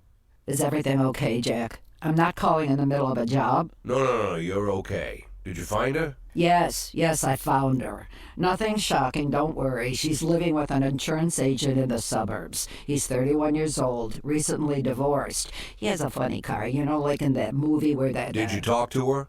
Yeah, we talked. More like I talked and she basically cried. God, she hasn't cried so much since high school. You know, she was dating this boy from a restaurant and, what was his name? And so, Laura, she'll be back? Of course she'll be back. She just needs time. Time? You mean once she gets tired of screwing the insurance agent? Jack, you're talking about my daughter. Yeah, I know. I just want her to come back as soon as possible.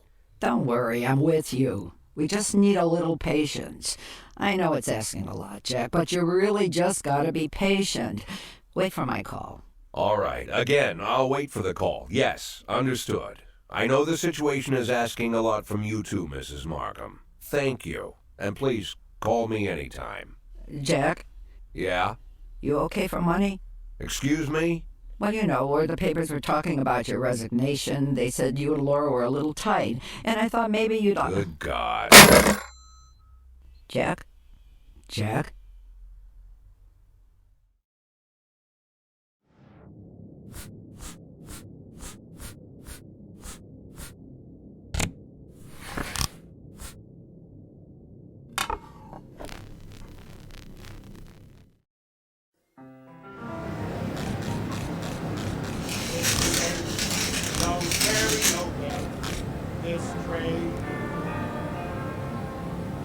This train don't carry no gamblers. This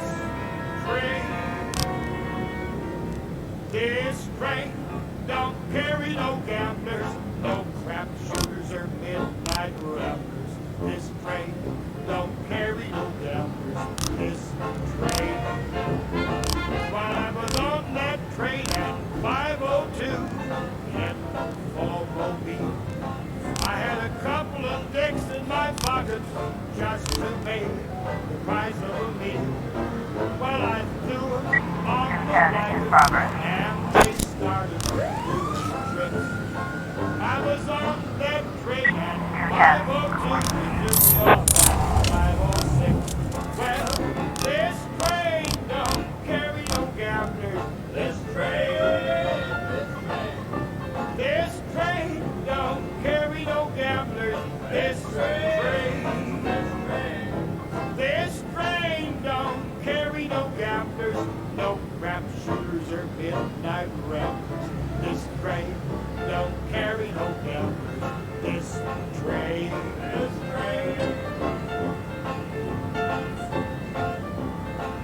Encoding in progress.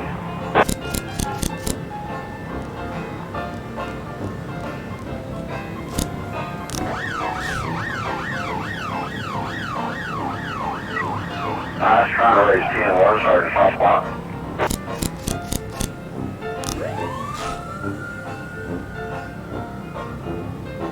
Well, I was on my way to the Mississippi when a gal got on the train. I sat right down beside her and she started to complain. The conductor caught the action. It was somewhere near St. Joe. I was on my way from Mass to Miss, but they threw me off in Bow.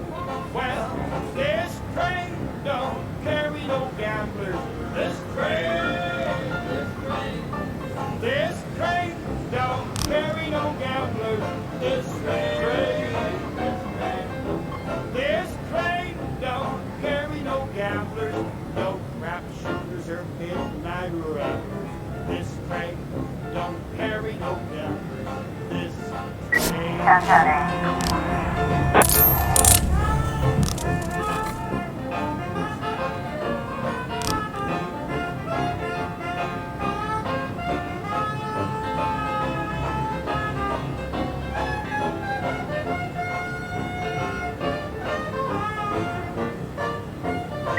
Welding in progress.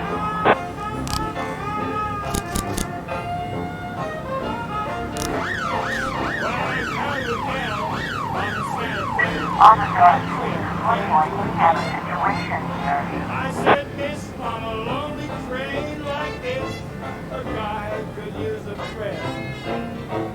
Again came the conductor. Again I was cut off.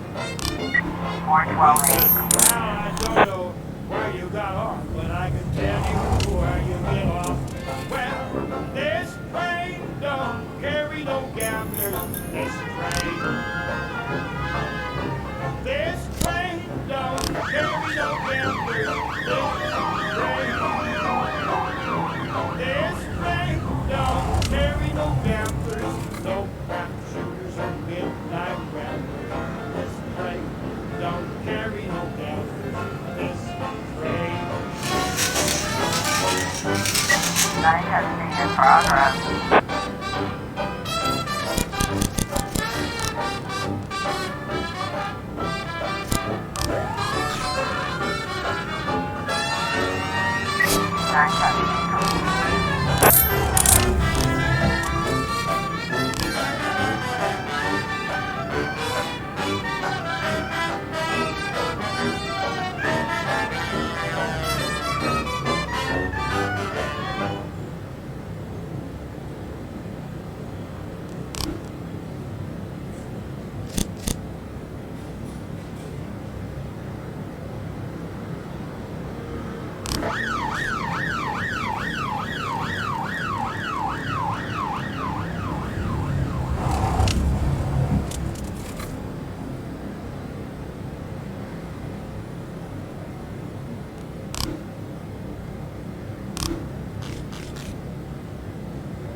Progress.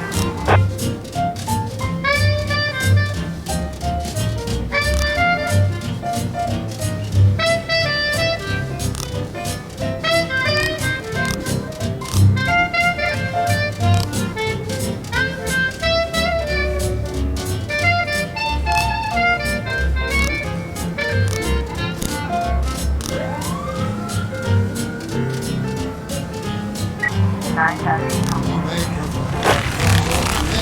I'll take tangerine. Now that we met, I'll get sweet ginger green. That is for danger, so I'm told. I know just what they mean. Gotta be bold, the whole sweet ginger green. She's sweeter than soup, and Georgia Brown beats Lulu too. When she's back in town, now she can shimmy like Sister Kate. She's a dancing queen, fit for a king. Swing sweet ginger green.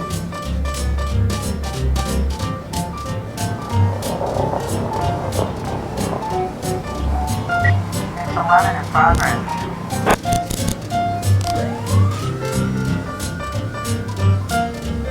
Looks like we have a situation here.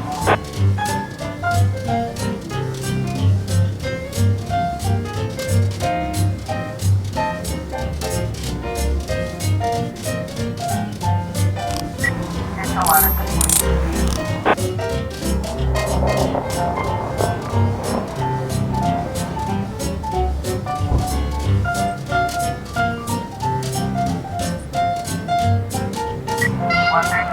Progress.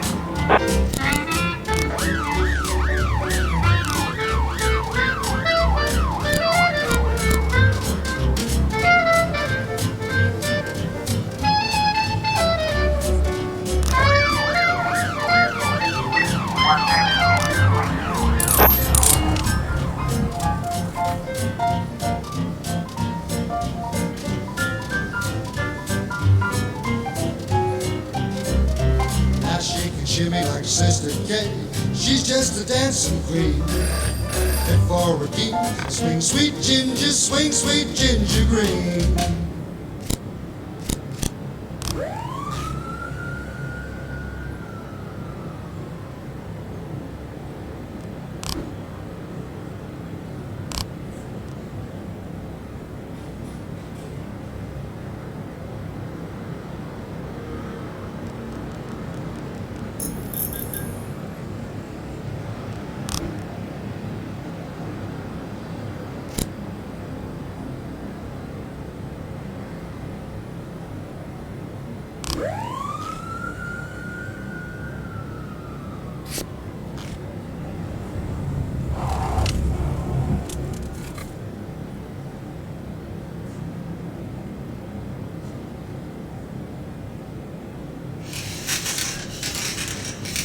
Four 12A in progress.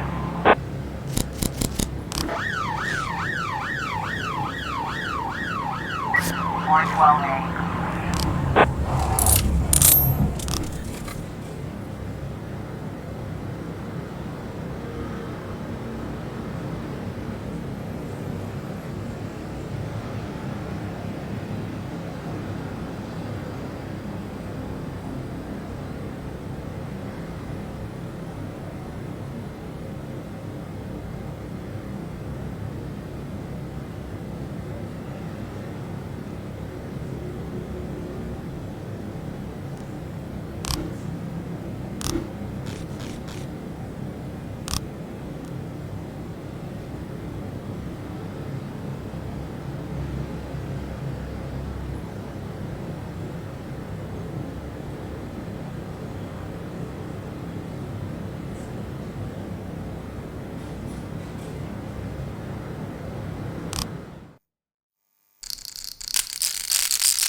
progress.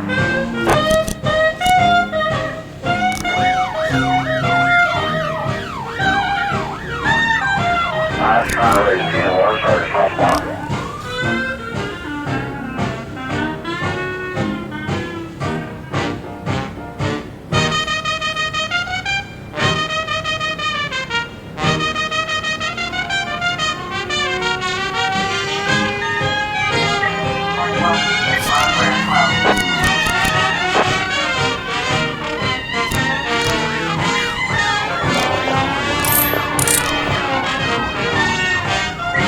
Got a situation here.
S10A in progress.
Well, in progress.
478 in progress.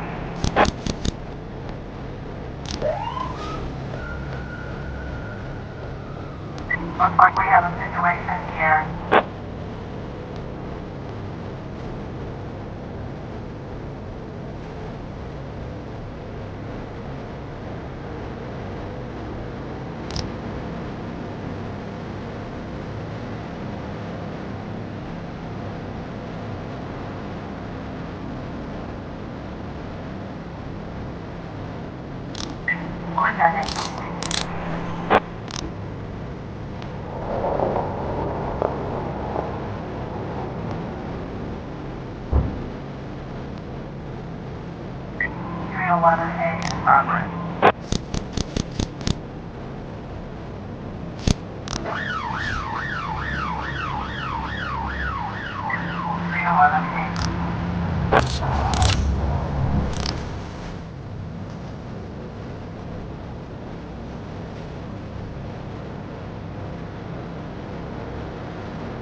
Trying to raise TLR.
Officer, it looks like we have a situation here.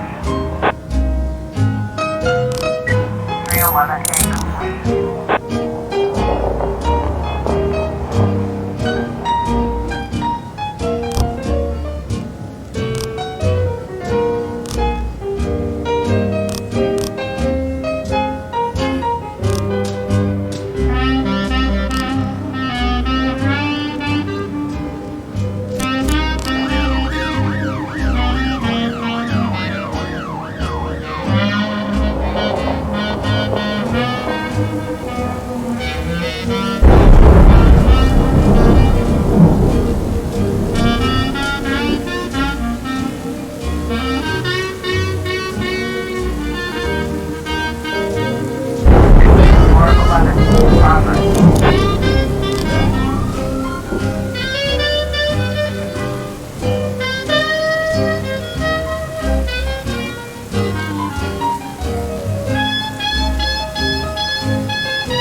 progress.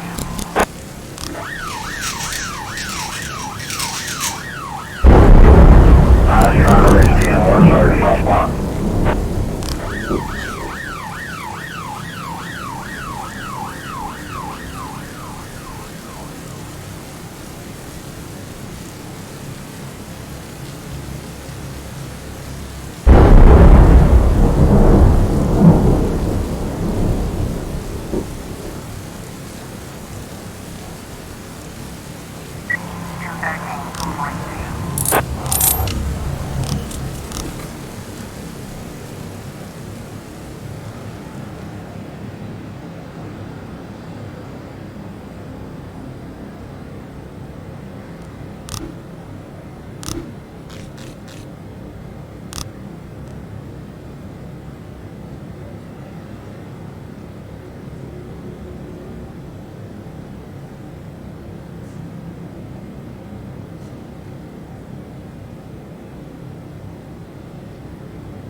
Recap in progress.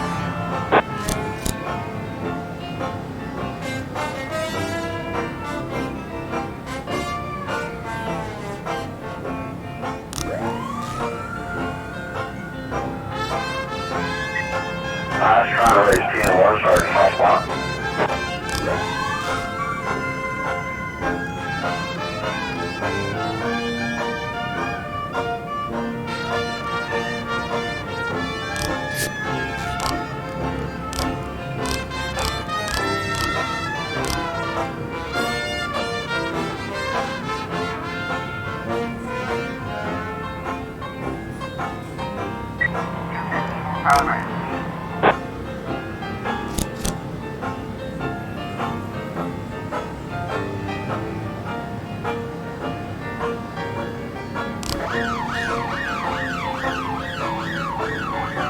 Officer on scene. Looks like we have a situation here.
11 in progress.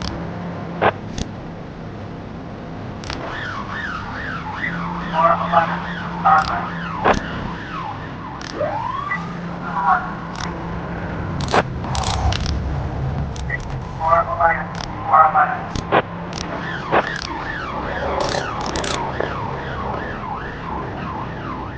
411.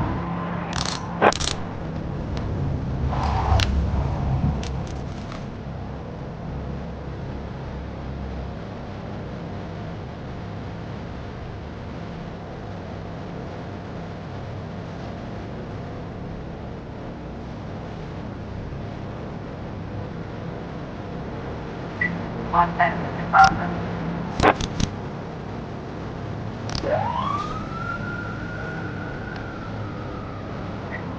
Trying to raise 10. 430 in progress.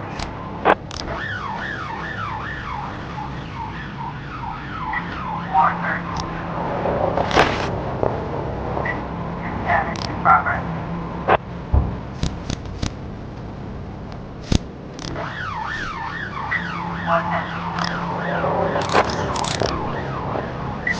10.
Progress.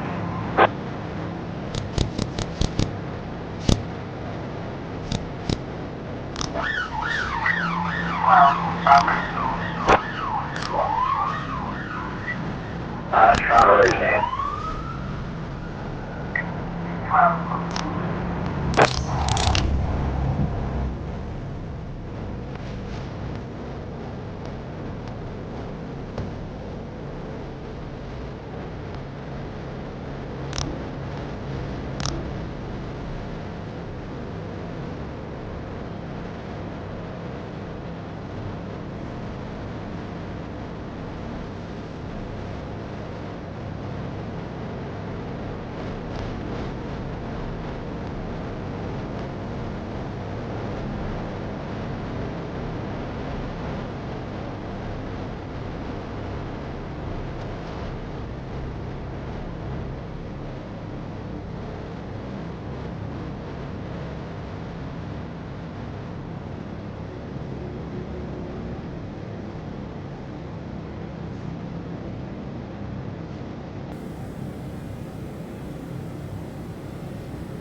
113A in progress.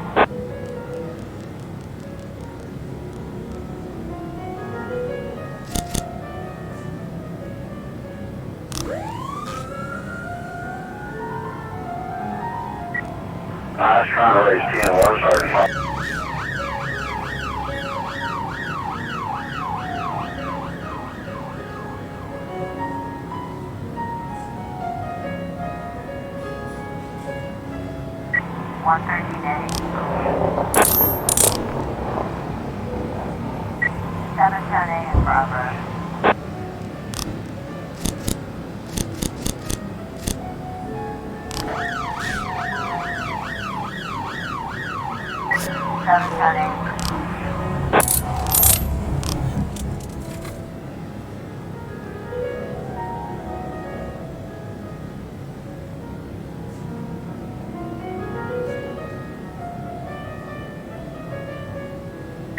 Seven 12 in progress.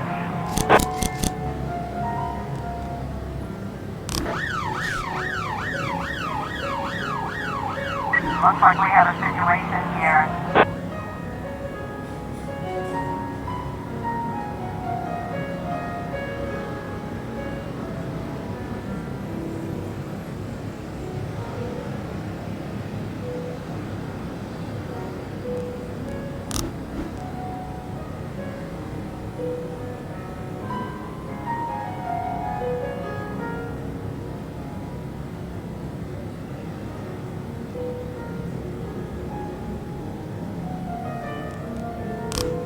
Seven 12 complete.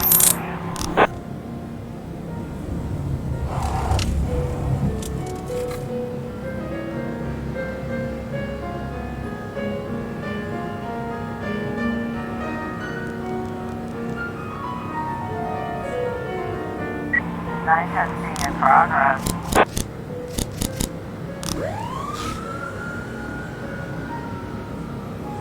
Nine testing complete.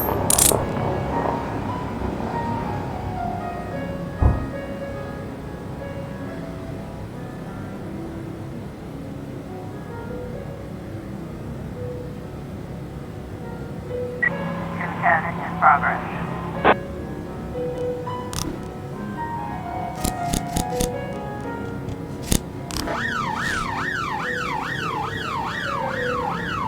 We got a situation here.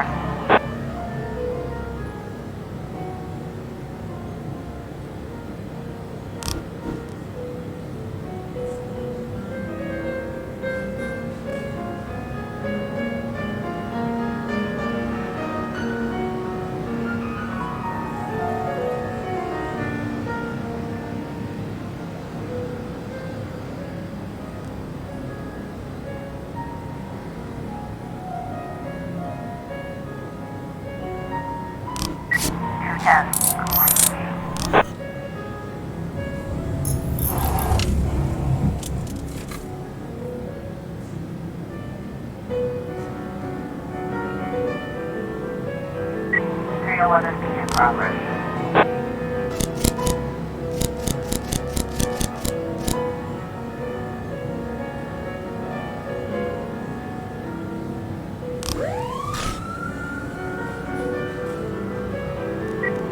I was trying to raise 10 1, Sergeant. Top block.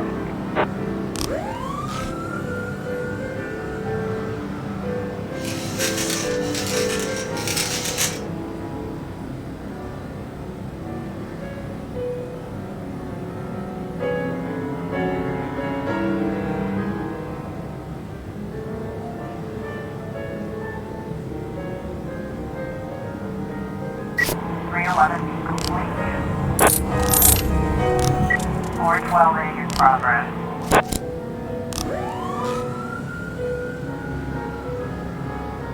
412A complete.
You know when a police chief really feels his power?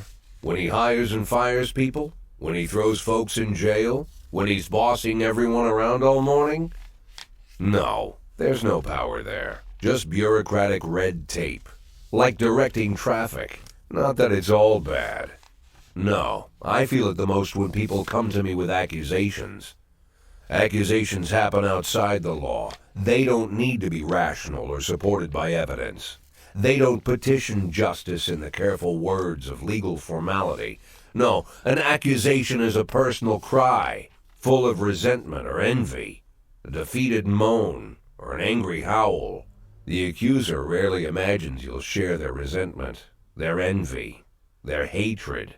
No, but they do imagine that your love of power is so strong that you'll leap to decide the fates of others, happy just to take someone's word for the facts.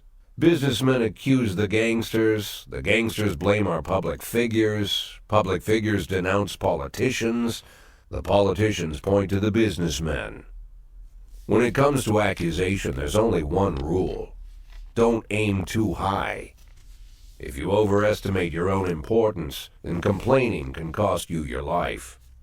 So choose the easier path, exaggerate as far as you can, and try to make your plea sound as sad and pathetic as possible.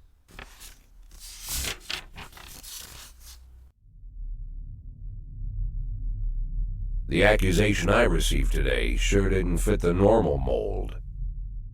After killing Vikas Varga and routing his supporters, Sand further strengthened his already powerful authority. Even a month ago, anyone coming out against Sand would sound like a lunatic with a death wish. Today, it's the same thing as suicide. But the letter I'm holding in my hands directly connects Henry Sand, lieutenant of the Sand Mafia family, to the reported death of successful banker John Pazzi.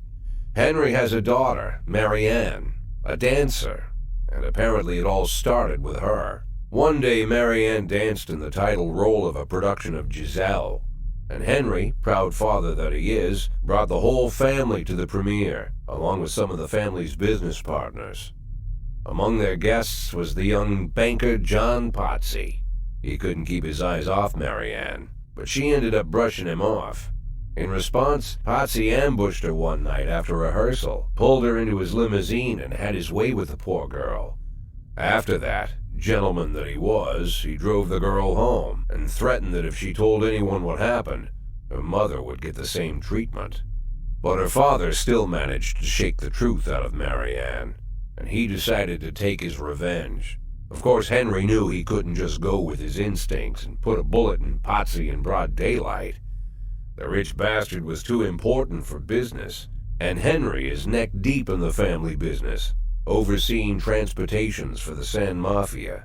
He knew about every delivery delay, every car, and every shop. It was mostly thanks to Henry that the whole Sand operation rolls so smoothly.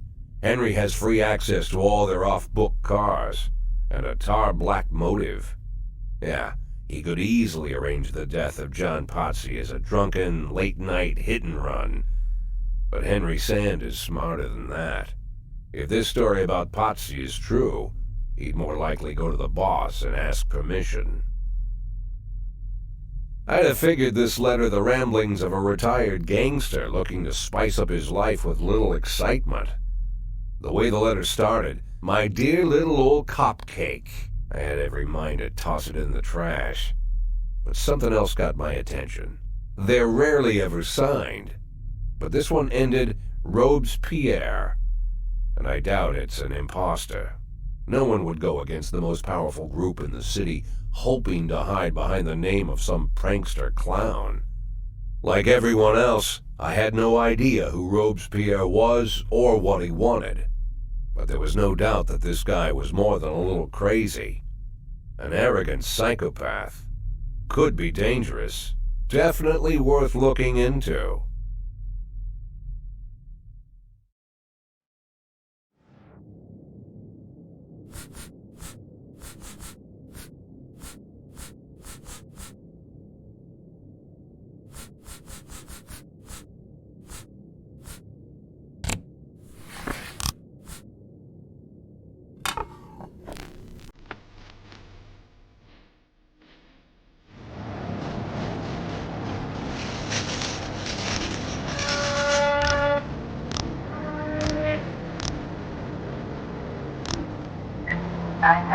progress.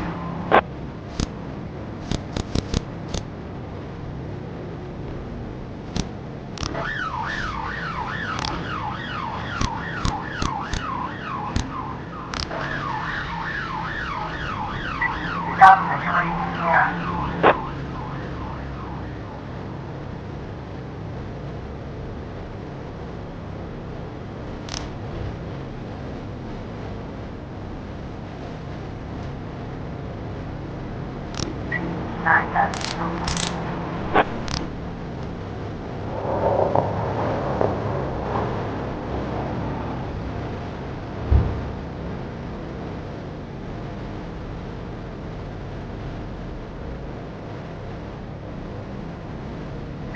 More 12 in progress.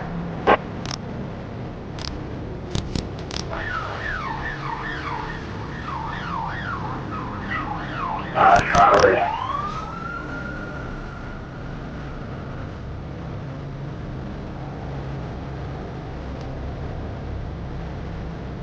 Nine testing in progress.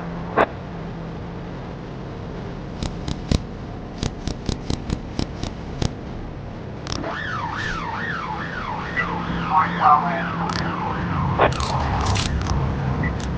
Trying to raise TN1, Sergeant Southbound.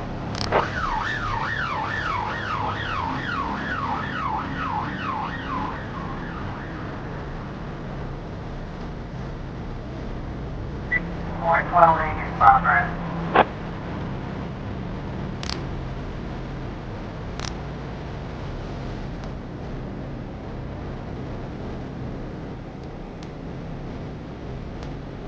Nine testing.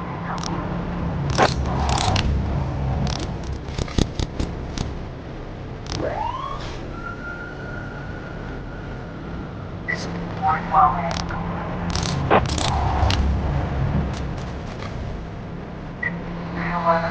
Progress.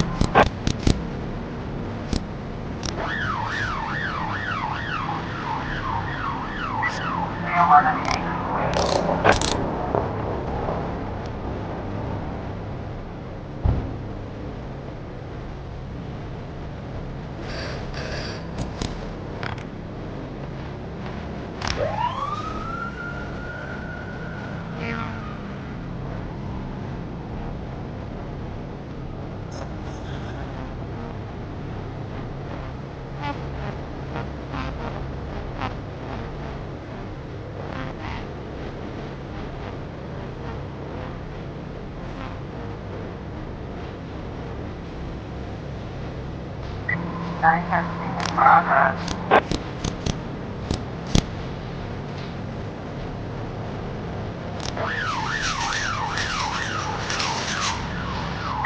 Stop situation here.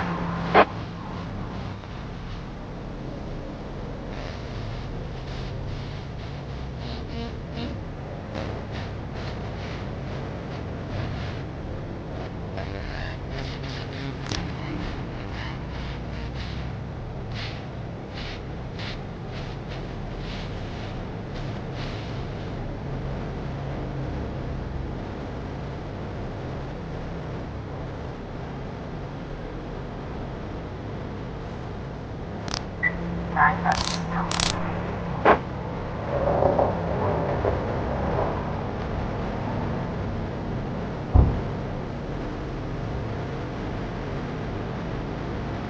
More testing in progress.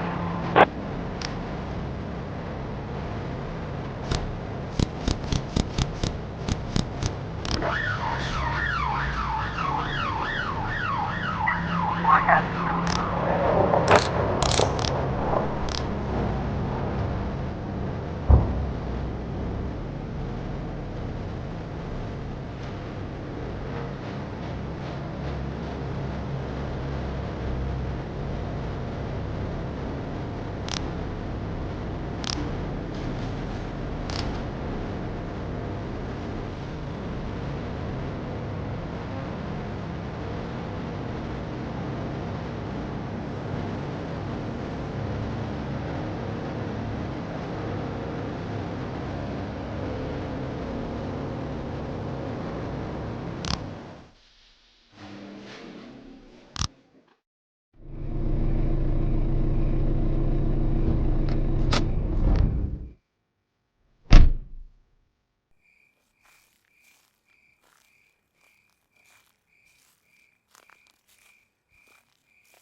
Oh, Jack, you always come back so late. What's wrong? Bad news? Good news, Jack. Laura is ready. Ready how? She's coming back? When? Not that fast, Jack. Laura's ready to talk. But if she's ready to talk, she's getting ready to come back. You just need to find the right words. You can find the right words, right, Jack? I'm not an idiot.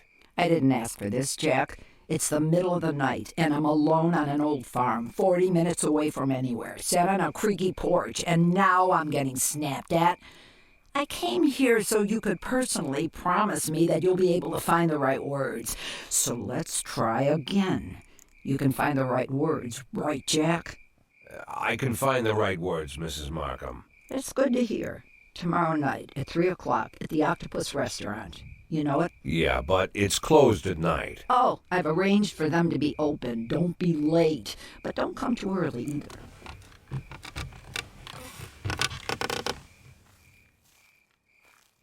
Mrs. Markham? Yeah? I should probably offer you some tea or something before you go. Do you have any tea? No. Good night, Jack.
412A in progress.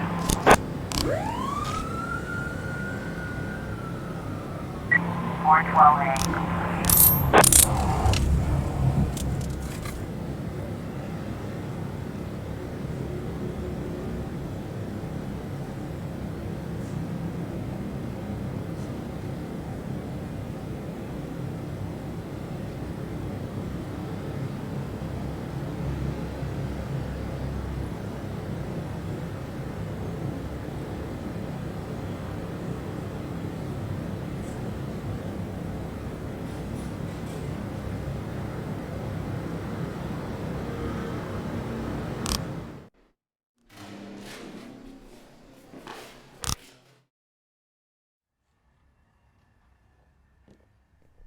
According to Mrs. Markham, I was supposed to spend all day thinking up the right words. But to my surprise, I did my best work when I shut my head off. I didn't even want to think why Laura decided we'd meet at 3 o'clock in the morning, and in a restaurant we'd never gone to. I didn't know what to tell her, and something tells me she's no more ready for this meeting than I am. By nightfall, I finally stopped worrying. The right words would come when they were needed. And if they don't come at all, then so be it.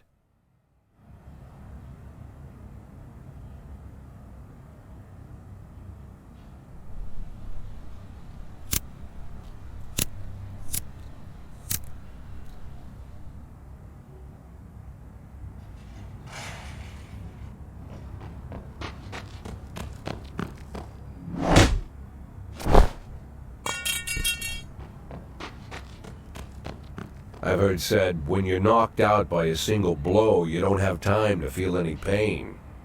Well, that's a lie. It's painful as hell. Every day I spent in that coma, the pain was unbearable.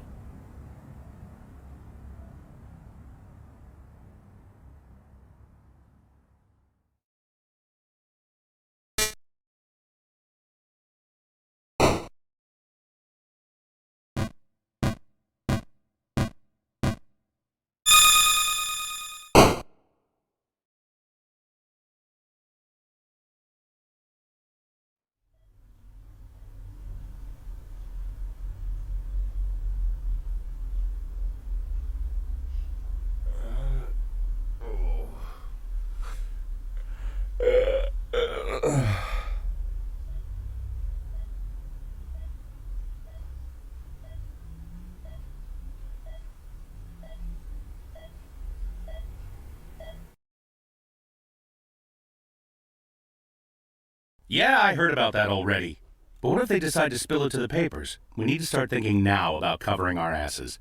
I know people who can deal with this, but they'll need at least a week. Plus, if we want to... Lieutenant Stat, I'm sorry to interrupt you, but I have Jack Boyd on the line. Who? Jack Boyd, sir. He's calling from the hospital. Gibson, I'll call you back. Don't do anything without my team. Jack, well, wow. I didn't know you were awake. Doctor said you could be in that coma for months, even years. How are you feeling? Tell me who's in control, Martin. I don't think I follow you. For God's sake, Martin, tell me it's you running the department and not some stooge from the mayor's office. Yes, Jack. I am performing the duties of the police chief, but the new man's coming on Saturday, Kevin Paulson. Kevin Paulson? Yes, it's the guy from I know who Kevin Paulson is. Now listen carefully, Martin. I'm coming back to work. I'm Freeburg's police chief, and it's going to stay that way for another 4 months. Now you get on the phone and do whatever needs to be done. You run into any problems, threaten them with the media, court, or blackmail. But I don't think they'll give you any trouble. The mayor knows it's easier to just wait until the winter than deal with a scandal. Oh, and assemble a press conference. Listen, Jack, I know the truth is on your side, but you have to take into account... Martin, how long since you transferred to my department? Coming up on 5 years now. How many times in the last 5 years have you come to my birthday party? How many times have you come to the farm when I had the boys over? Never had the pleasure, but... Never. Because you couldn't care less. And I don't care for you either, Stat. It wasn't me who appointed you deputy, and you wouldn't have been my first choice. But if you do ever come over to my house, you won't miss the big hole in my backyard. Garbage pit. You know, for old rubbish. A smelly hole filled with rotten furniture and other crap. So, Stet, if I even for a moment doubt your devotion, you'll go straight into that pile of trash. Maybe you'll get to catch up with some old friends. You remember Kendrick, don't you? I'll schedule the press conference for tomorrow, all right, Jack? The day after tomorrow. Tomorrow I'm going shopping.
No, that would be too much.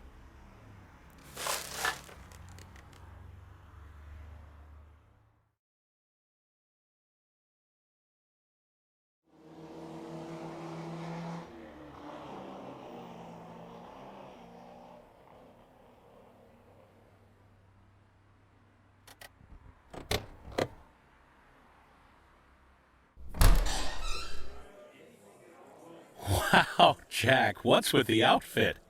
You planning on... The pit in the backyard, Martin. Always remember about the pit in the backyard. Don't talk to anyone before the press conference starts. I'll try to get you on stage quickly. Kevin Paulson is here. He wanted to... Jack! I hardly recognize you. That's quite an image for a man like you. An old dog with a new trick, right? We should see each other more often. How long has it been? Last time I saw you, I fired you, Kevin. Ha! You mean the day I resigned in protest over the corruption and lawlessness at your police department, right? Yeah, repeat that shit often enough, someday you might start believing it. You know, Jack, I'm glad that everything turned out so well. Unlike you, I've made good use of the past 7 years. My new construction company keeps getting jobs from the city, and we're doing really well. I have a new house, new hobbies, even a new wife. Maybe you've met her. Shelley Rogers. Oh, Shelley Rogers. So you really are in bed with the mayor. It's a dream come true. All my dreams have come true. Only one thing remains. To bring order to the Freeburg Police Department. You being serious, Kevin? I'm serious as ever, Jack. I'm the most serious man you know. It's not often you see the past and the future Freeburg police chiefs at the same press conference. I hope you have time to talk, Kevin. There's something we need to discuss. Jack, the reporters are waiting for you.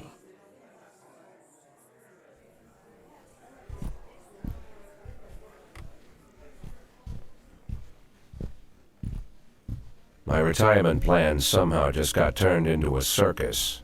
Fortunately, I'm pretty good at swallowing swords and jumping through burning hoops. They all seem to like it.